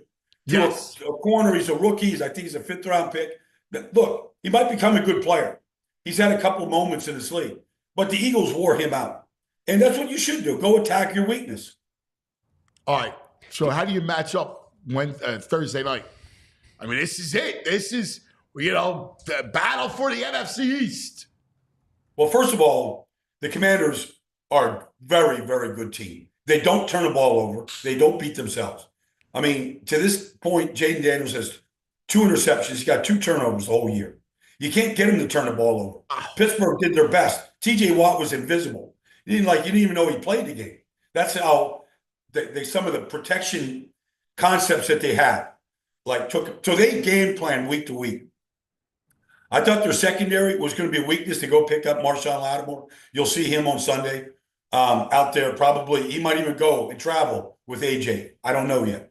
But this Frank Louvu is a really good player. Bobby Wagner's a Hall of Fame linebacker. They've got concepts. Johnny Newton was a good 2nd-round pick. I thought he was the best defensive tackle in the draft. Their roster is much better. Here's one. Like Terry McLaurin has destroyed the Eagles since he came into this league. You don't take my word for it. Just go watch his numbers against the Eagles. Last year, they put up 31 points in each game. One of them was an overtime game to Washington. Like they're going to put McLaurin against the rookie out there. Like that's where he lines up. He's mostly a left end. And he can run. Double moves, go routes, comebacks, deep comebacks, 20-yard comebacks. Like I think that this is going to be a pretty good matchup for him. We'll see how he holds up because Jaden Daniels, he throws a great deep ball. Yeah. And I don't know if Brian Robinson is back. He didn't play last week. They played Austin Eckler. He was good last week. Scored 2 touchdowns. But this is a really good running football team. This would be a good matchup, just from that standpoint alone. Yeah, I love Daniels. I mean, we talk about him. We loved him at LSU, coming out. I mean, everything about him. Let me ask you, I think on the other side, the flip side, I think it's a Saquon game. I think the Eagles should be able to run the ball.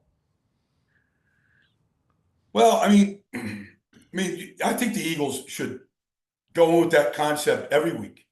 They should be able to run the ball. I mean, nobody has Mekhi Becton and Landon Dickerson in guard in this league. Lane Johnson, I just texted him the other day. Like, it's the best football he's ever played. Like, Micah didn't do anything against him. Like, he's playing the best football. Fred Johnson, I don't know if Malada's back. It doesn't matter. Fred Johnson's playing great. Like, they should go in every week with the idea that this is a Saquon game, that they should run the ball, that they should emphasize that. They got off to a shaky start last week in the first quarter, made some mistakes, but, honestly, they found their rhythm, they found their groove. The defense kept them in the game and didn't let any of those turnovers really, jump on them and put them, in. But if they turn the ball over against this team, 2 times in the first quarter, like, it could be a different outcome. Hey, Baldy, I saw some video of Lane Johnson matched up against Micah Parsons. He looked like he dominated for most of the game. Did you watch Did you watch the tape of that game? I watched all of it. Yeah. How would you assess? Did Lane win that battle most of the time? Yeah, he won that battle. Like Micah got a sack, but it wasn't. I mean, at some point, the quarterback's got to get rid of the ball. And if he's running around the pocket, like every single tackle in this league that tries to block for 5 seconds right now, and they're holding, and the quarterback is running. As soon as they see the quarterback go to your side, and you got a hold of the tackle, it's holding call. It's automatic, whether it's holding or not. Like at some point, you just got to let the guy go. And if you're blocking for 4 seconds, the quarterback's holding for 6. That's not on the tackle. So I thought Lane dominated him actually. Micah is stronger this year. His power rushes didn't do anything to him. If there's one thing, Jalen's strength by now. We all know what he can do, right? Throw that deep ball, and if you're manned up and he's decisive, he lets it go. But what's the recipe? Because he's holding on to the ball like that first half. He's not letting it go, and he's not throwing it away. What do you do? Well, I'll go back to do a breakdown of why he was holding it. Honestly, the concept. I mean, all the routes. Some of them were long, 3rd and long, but early in the game, like all the routes are long routes. He's just waiting, and nobody's really winning. I mean, if A.J. Brown's running a go route, maybe at 15 yards you see that he beats the corner. But still 15 yards you're holding the ball. Yeah. Like, if you're just not running concepts to get guys open quickly or quicker, then that's sort of on Kellen at this point. Yeah, because if you have Goddard back, I mean, you got to have someone where it's intermediate, where he can make the progression and go to somebody like that. Goddard made a difference, obviously, a touchdown. But, yeah, I mean, they're at full strength right now. You would just think that really, literally at full strength, except for whenever Mulata comes back from that hamstring. But I would say that, this is the time they're stacking all these wins. This is the best team they've played in quite a while. This is for first place. Like, they could take over the division right now with the win Thursday night here. So, I mean, I think whatever the offense is going to be, you should see the best of it this week.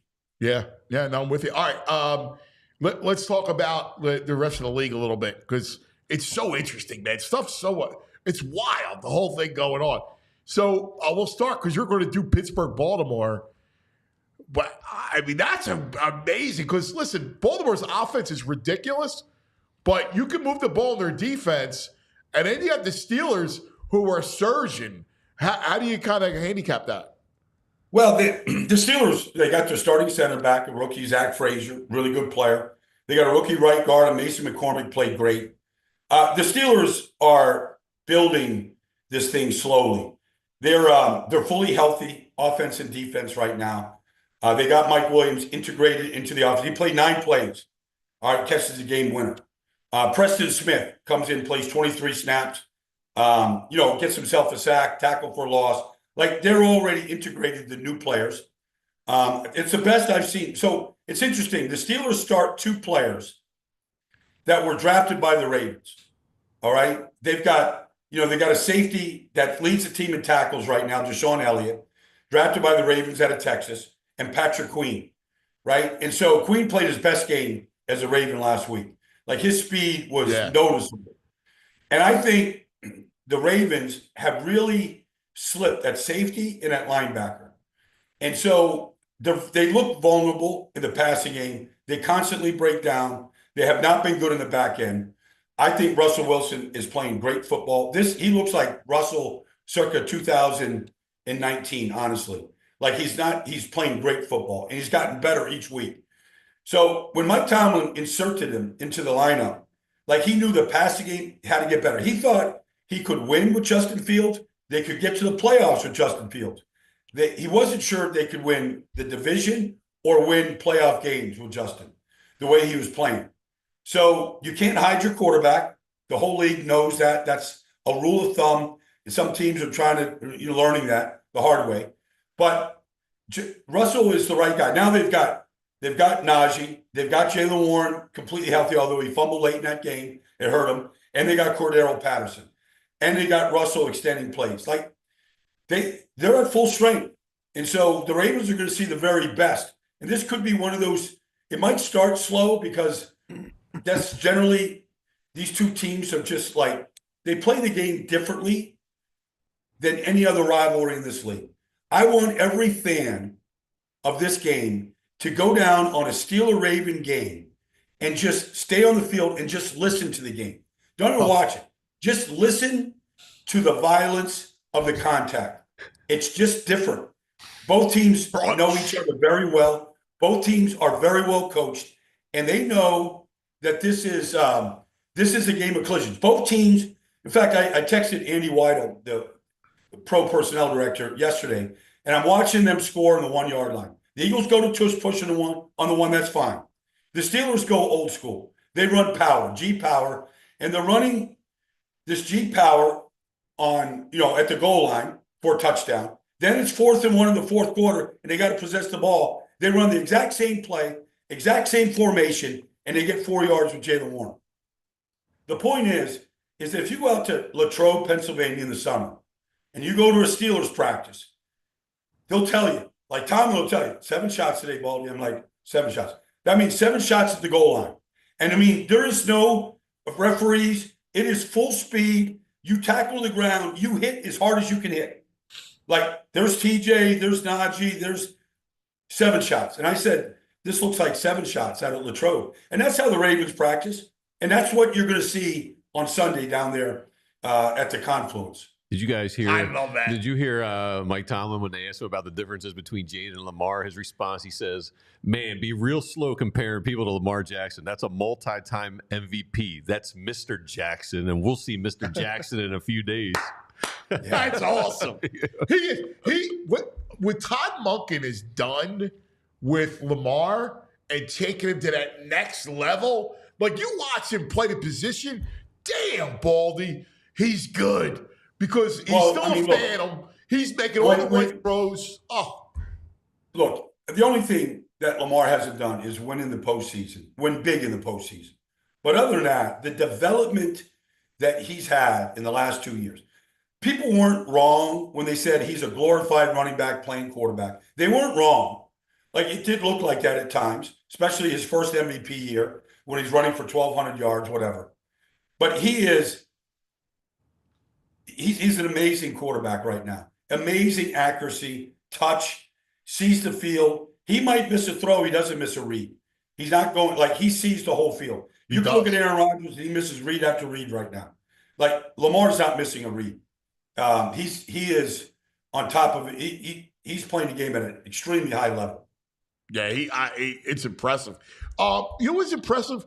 How the Lions overcome 5 interceptions, right? Like, it was a disaster type of thing. But it shows you how good, like the Texans were desperate. It shows you how good that Lions team is. And they didn't even have Zadarius Smith play the game. Yeah, well, I don't know in the history, 105-year history of the NFL, how many quarterbacks have thrown 5 interceptions and won a game. Yeah. What it says is, a lot of teams, the quarterback has to play great to win big games. They have to. The Detroit Lions just said, like, Jared Goff could play his worst game ever, and we can still win on the road. Like, they've now won, like, they lost to Tampa at home. They've won, 6, 7 in a row right now. So that's who they are. Like, they're just a well-built team, and the quarterback plays great, they're almost unstoppable. If the quarterback plays terrible, and has one of those days that every quarterback has, you hope only once or twice in your whole career, you can still win. Like, it says volumes about how the Lions are built. All right, last thing about the West. Right now, I don't know what happened to the Rams last night, but who do you like out there? You still like San Fran? I mean, they're getting healthy. You get McCaffrey back. No Ayuk, but you got Pearsall, who looks good. Arizona's suddenly playing some decent ball. How do you handicap the West? Well, Arizona's in first place. They destroyed the Jets. Absolutely took them apart. They are the ultimate team. What Jonathan Gannon has done is remarkable. He's got a lot of kids playing, a lot of rookies out there, but he's built an offensive line that's very good. Yeah. Kyler's playing the best football of his career. The one I like the 49ers, and I might like the 49ers to win the division, A lot of division games left. Their special teams stink. Like like they fumbled a punt last week. Tampa scored right thereafter. They missed 3 field goals. They kicked the game winner. Okay. I mean, between the kicking game destroys them. And in big games, I always say this, and it's a cliche, but I say it. Like, you hope that you win 2 games, like the Chiefs did, because of your special teams. Block a field goal at the end to win the game. And you don't want to be on the other side of losing 2 games because of your special teams. And the 49ers have already lost 2 games because of their special teams, and they're not getting any better. So the one thing about Arizona is they don't beat themselves. And more games are won than lost in this league. Like, they're not going to lose a game because they make mistakes. Like, they take care of the football. Marvin Harrison just caught a 6 touchdown pass. Like, he may catch 6 or 8 more before the season's over. The tight end, McBride, is an elite player. And people have to understand that they've got 2 players and a quarterback that can play at an elite level.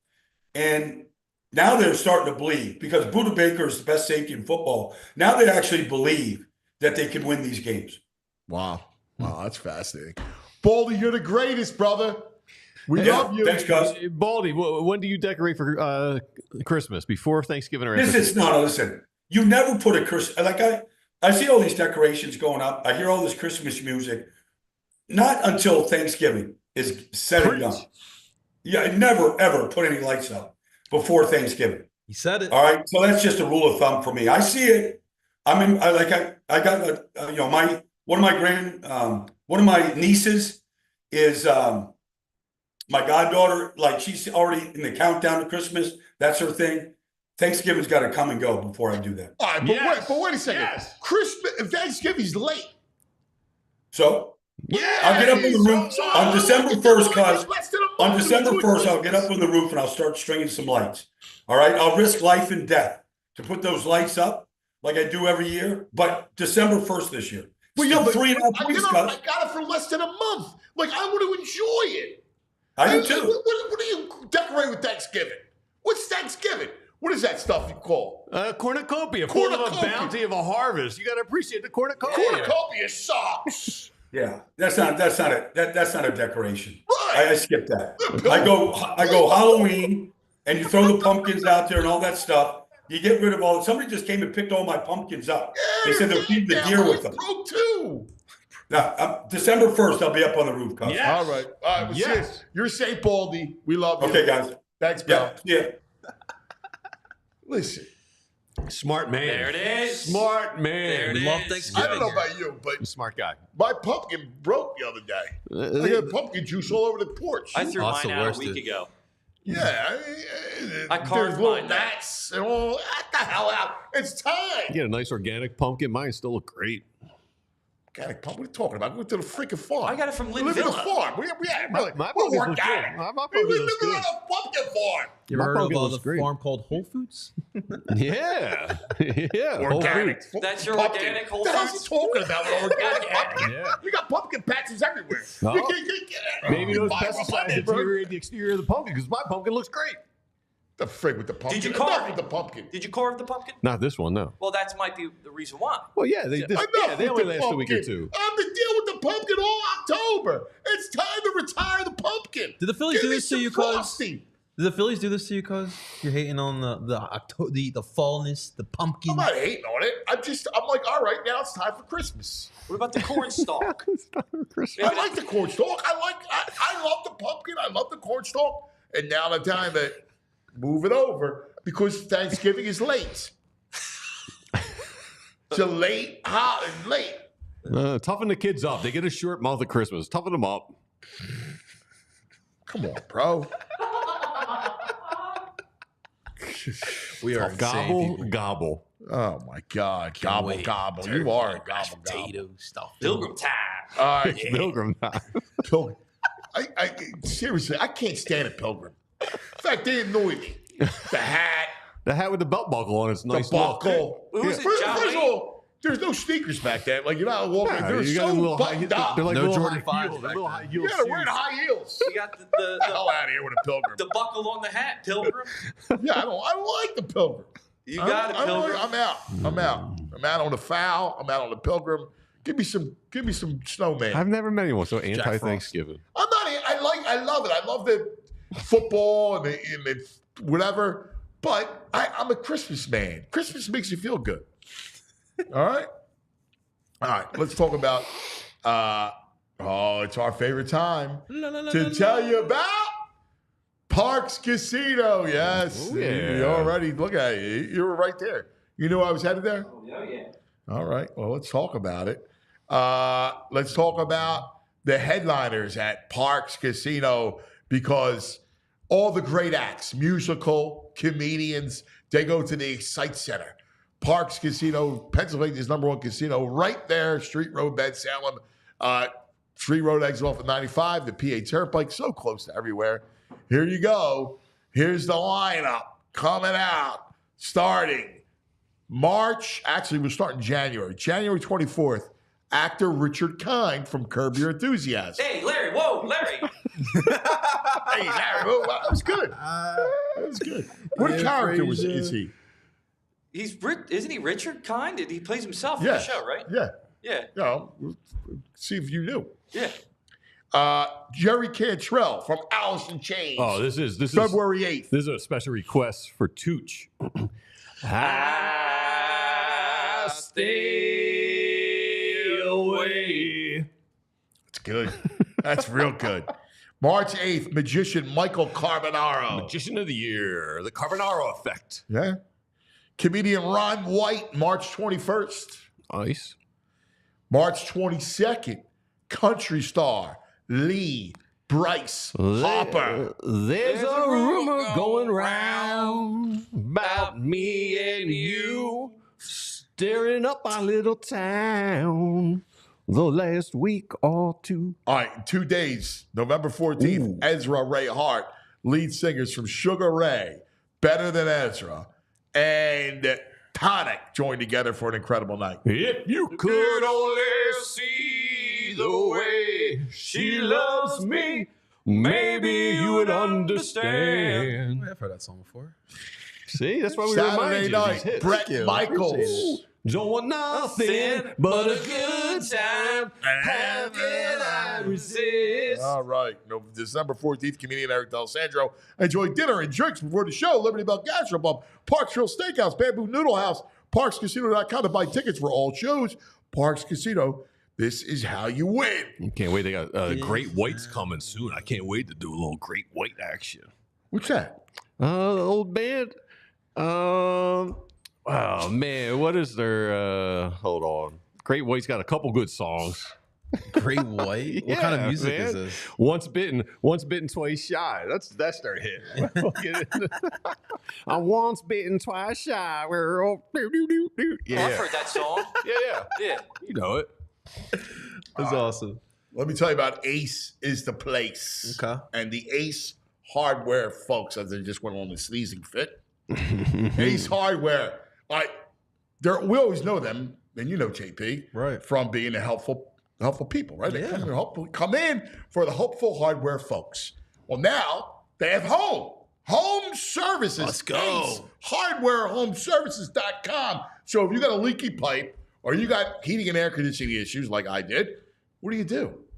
You don't have to worry about it anymore. You call Ace, the helpful hardware folks, right to your front door. Ace HardwareHomeServices.com. That's where you go. You get all your help. And the beauty of the Ace Hardware Home Services is that they're local people, our people right here that take care of your place. They bring helpful home to your front door. That's even the best. yours. With your cornucopia. Dude, that's the greatest feeling when you have competent people coming to help you with home stuff. When they show up, you're like, relief. If you got a leak going on or something, it's the best. And I had Mariano. He was fantastic. Hooked us up. New heater, air conditioning. The family's toasty. Everybody's good. AceHardwareHomeServices.com. That's where you go. Asking for a friend. Are they in Arlington? Because Jerry Jones needs some curtains down at AT&T. Right? Could use some curtains. No, that's true, man. That is the truth. All right, joining us as we dive deep. He's back from Dallas. Is he sunburned? Let's see, our man Zachariah Z. Berm. Were you blinded in the press box? Oh, he's muted. You're muted, buddy. You're muted. You're still muted. Oh, he's still muted. You got me? You got me? Sorry. All right, sorry about that. Yeah, it was worth the wait. Yeah, so that the sun coming in, you see that whenever there's an afternoon game. Now the thing is, Eagles don't play many afternoon games there. Usually it's prime time, so the Eagles don't have to deal with it as much as some other teams do.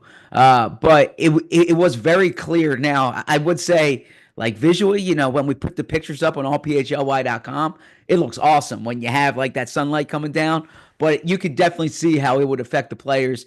And CeeDee Lamb was clear about that after the game. Well, this is the most ridiculous thing in the world. Why is Jerry Jones so stubborn not to put curtains up? Yeah, probably because of the aesthetics, I guess. But I am with you there. I frankly don't understand. I remember seeing him. He's like, I can't see, dude. I don't know what you're looking at. Like, CeeDee Lamb clearly was that. How could you allow that? How could the NFL? If I'm the NFL, I go, dude, put freaking curtains up. Because I think I read when the wrestling comes to town, the WWE, they put blackout curtains up. Their concerts. Yeah. Now, the thing I don't understand is, and again, I don't know the topography in Arlington, Texas, but like, why didn't you just situate the stadium north-south as opposed to east-west, right? So then the sun's not setting right where the windows are. And then there's that. You're right. What do you want me to do, Zach? Build another stadium? It is a pretty awesome stadium for fans. Now for players, that would frustrate the heck out of me. It feels like you're in a zoo if you're a player. You got that bar that looks like a go-go joint right on the field. Like it's insane. That if I'm a player, I hate that place. But who cares? It's not our problem. I will ask you about the sunlight because there was some talk about the first half and Jalen.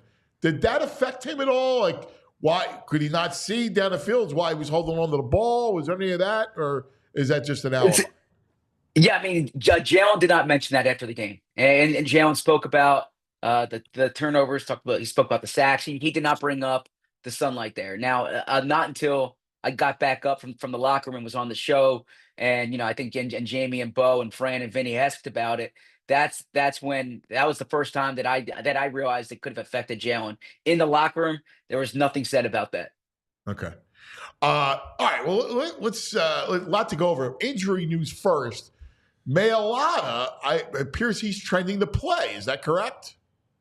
Yeah. So the fact that the Eagles opened the window, the 21-day practice window, is significant, and I'm going to explain why. Because I saw people speculating that maybe they're just doing it for the Rams game.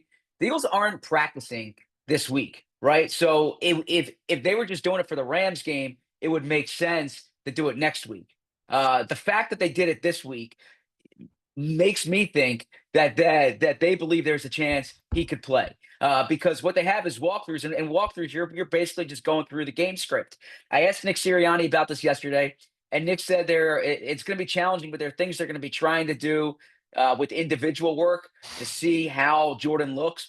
But I think it's absolutely conceivable that he plays. Wow. Look at that. How about Slay in the ankle? Is he okay? Yeah, so he returned to the game. Right. And yeah, I think in the case of Slay, Devontae, and Dallas Goedert, they're managing those guys. I caught up with Goddard after the game. He didn't bring the ankle up to me, so the ankle for him is new. For Slay and for Devontae, I think this is more managing it. I would expect to see them on Sunday. All right, we started this show, and I want to go to you because you have been a staunch Nick Sirianni defender. All right, and they have won now 5 in a row. There was talk, and it was a loud conversation during the bye as to what, and we all knew that the Eagles weren't going to do anything, but there was real talk about, from the fan base and everybody else, about whether or not Sirianni would survive the year. Yeah. They won 5 in a row. They seem buttoned up on both sides of the ball. Is it time to give Nick Sirianni credit? Yeah, so this is the 5th time that Nick Sirianni's gone on a 5-game winning streak. Right? Think about that. The 5th time that he's gone on a 5-game winning streak. And I get there's a lot of theatrics around him, and he has a really talented team. But if you're judging based on wins and losses, there literally aren't that many coaches in the history of the NFL who win at the rate that Nick Sirianni has during the past few years. Now he needs to be good in the playoffs this year. We all know that. But I thought it was premature during the bye, given the fact that AJ Brown missed 3 of those games. The Eagles were 2-2.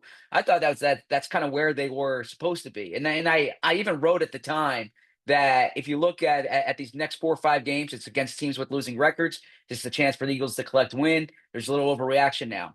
I think I would say we're at the other end of the spectrum now. If you look at the Eagles' next 6 games, 5 of these games, 2 against Washington, 1 against Baltimore, 1 against Pittsburgh, right? 1 against the Rams. You're really going to see if this team is like a top of the league contender or kind of in that second tier over these next 6 weeks. But I think, look, Nick Sirianni 7-2.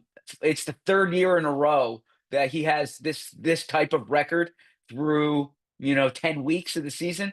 That's pretty hard to do. If you're judging based on wins and losses, he wins a lot of games. He wins at a higher rate than George Halas. You know, you gotta give it to him. Yeah. Now, look, I mean, Barry Switzer won a lot of games, and then Talon wasn't there. Yeah, but I mean, I it's look at it. In fairness, they look buttoned up. I mean, all kidding aside, they look buttoned up. They look like he's got it together. I think we all understand too that there was reason for criticism. He was overly emotional. He was, but to his credit, is he buttoned himself up, man.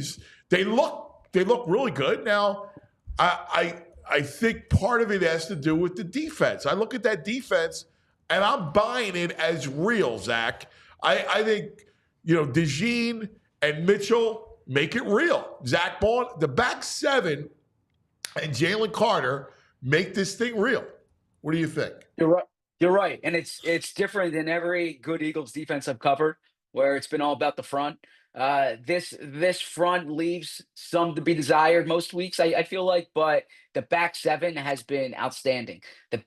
Probably the best, like, all-around back 7 they've had in a long time. When you look at the level that Zach Bond's playing at, that was a huge signing for them. When they signed Devin White, you thought Devin White was going to be the top linebacker. Zach Bond's been that player for them and more. They hit on Quinyon Mitchell. They hit on Cooper DeJean. It's not a coincidence that they're undefeated since Cooper DeJean's in the lineup. And I got to say, look, I'm all about players, but Vic Fangio has done an outstanding job here. And I've made this point that I remember someone telling me during the offseason, you guys are talking so much about scheme. You should be talking more about game plans, like what he can do on a week-to-week basis, game planning. And you're absolutely seeing that. He has answers against most of these teams.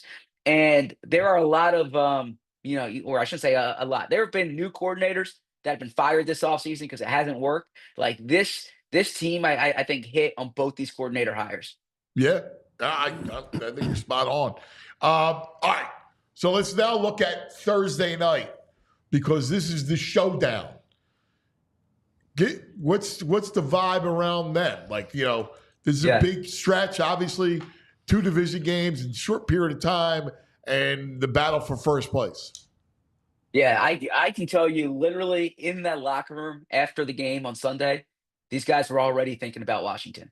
Like Lane Johnson was telling me before the game, he was keeping track of the Washington-Pittsburgh score during the game. He wanted to find out who won. When I asked him, when his mind starts shifting to Washington, this was like by his locker after the game.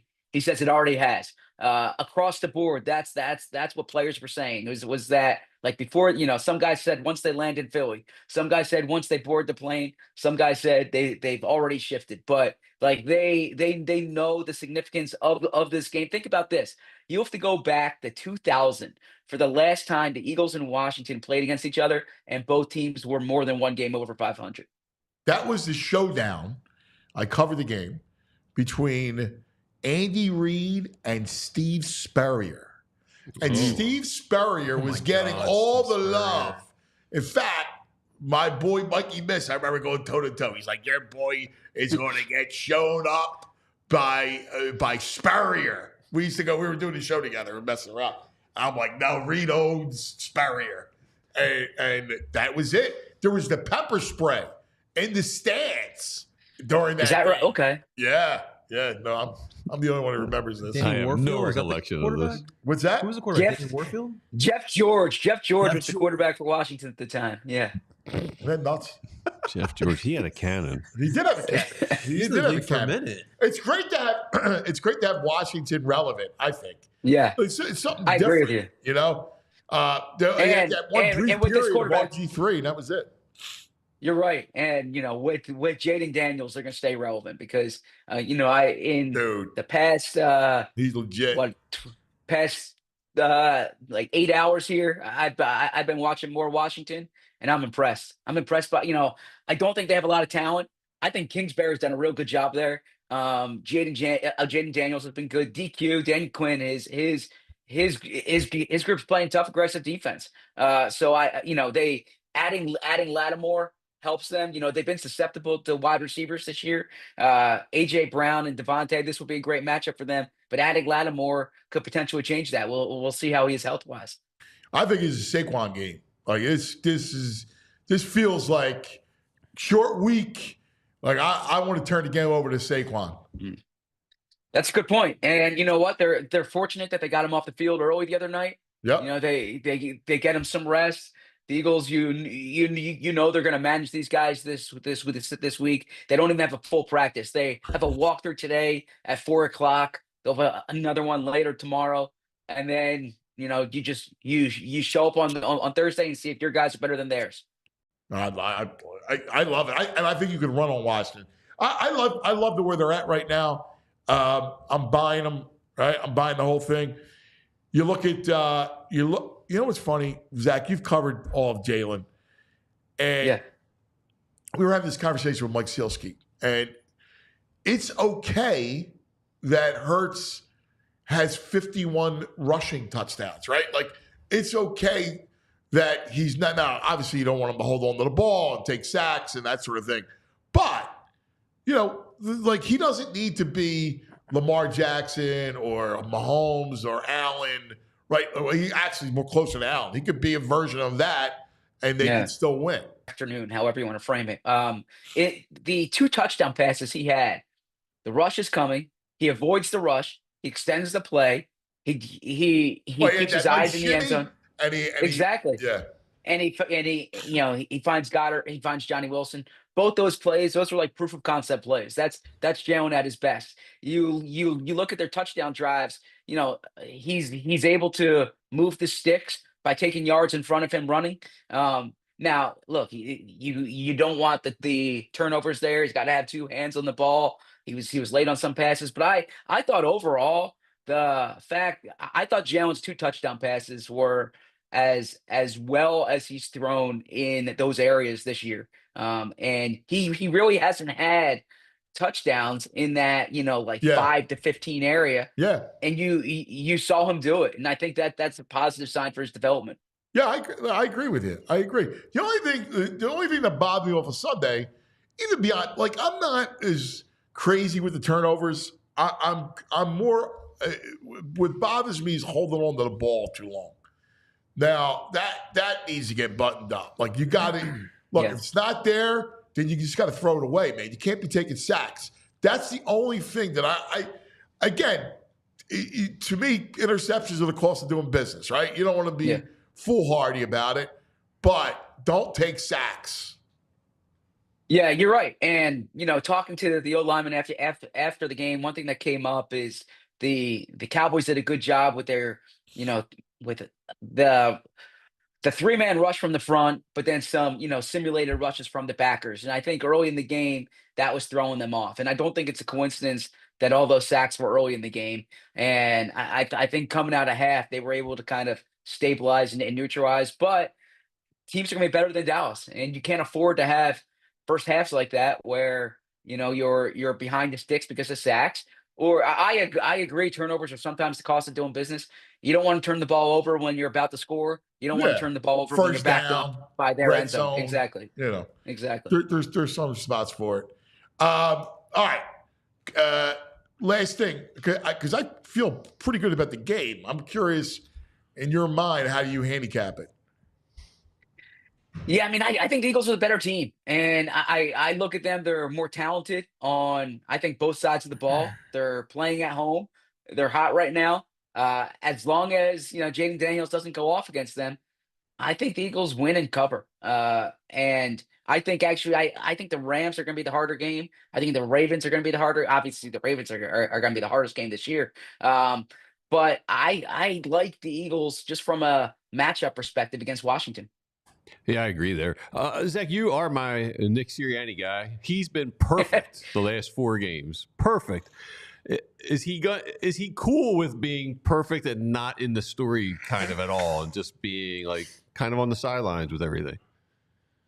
Yeah, I would say, but then at some point you know the personality's gonna like you can't keep it confined and in the cage all the time. So there's gonna get to a point where he's jawing with the other team, where you have like the Giants playoff game a few years ago when he says, "I know what the F I'm doing," right? Like that's gonna come out at some point here.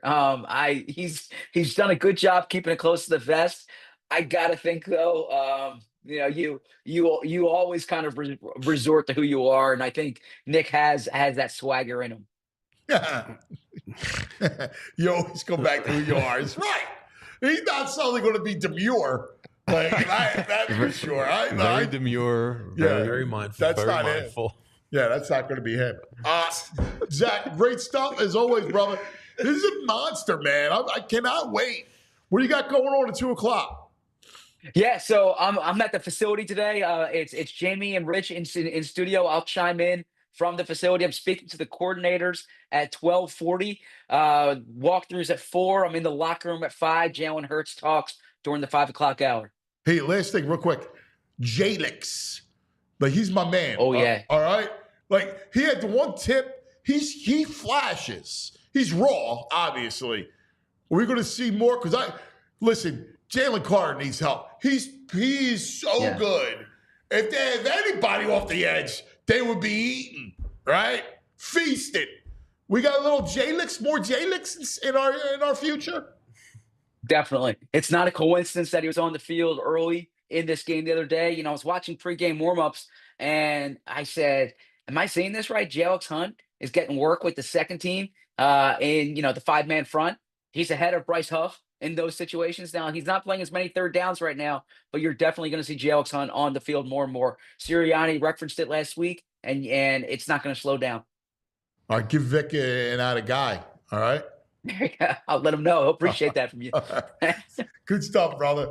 Thanks, Zach. Thanks, guys. Zach Berman. All right, time now for the song that is in our head constantly. We're sleeping, we hear it. I wish the melody was mine. We're going back. We're going back. We're going back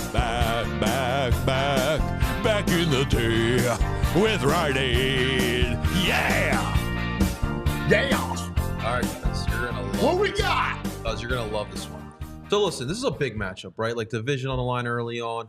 But I think going into this one, the Eagles need to play like that bar fight type of mentality. So today is the anniversary. We're going back November 12th, 1990 to the body bag game. Oh, yeah. All right. Dude, that's awesome. Yeah. Dude. Today is the anniversary of the body bag? Today is the anniversary. Oh, my God. That's awesome. They got to do that on Amazon Thursday. Throw back to the body bag. Of course. So a little backstory. Obviously, you hear these guys always talking about Buddy Ryan, but he threatened a beating so severe. That's when they brought up that's when the body bags came up. They'll have to be carted off in body bags. All right. The Eagles defense scored 3 touchdowns in a 28-14 win. They knocked out 9 Washington players, including 2 quarterbacks, and they wound up with, we know him very well, Brian Mitchell as the returner there. But that was today, cuz. Look at that. 9 injuries. Ooh. 9. Put the pain on. That's going to be Thursday night. Yeah, Body bag Fraser. number 2. Do you remember That was legendary. Do you remember who the player was who was like, "Do you guys need another body bag?" It was like a legendary, like one of the players of the Eagles yelled that I don't out. remember who said it. Like, how nuts is that? You think about that. Like, they were just, I remember the game. It was like one after, the two games that stand out were that game and the Houston game where they played the Oilers, and that was the House of Pain game. What's that Disturbed song? You brought the house, we brought the pain. What? What's that Disturbed song? Let the bodies hit the floor? Drowning Pool. Or Drowning Pool? Oh, yeah. Let the bodies hit the floor. Let the bodies That's Thursday night, baby. Yeah, this team's not that team. No. You know? They got to play like that mindset. They're elegant, like back seven, But I like it. I love the fact that it's the anniversary, man. That's right. It's a big one. Fantastic. It's a body bag game. Eagles Washington. It's fun. That's going to be fun, man. It is. I can't wait. Should be good. For the first place division, November is the best. Hopefully we get a couple Jalen versus Jaden matchups too going down the line. Without a doubt. Yeah, I love the Jaden. Yeah. Jalenix. Everybody, that's going to do it for us. Have a great day, everybody. We'll see you in the morning. We all silly like the mayor.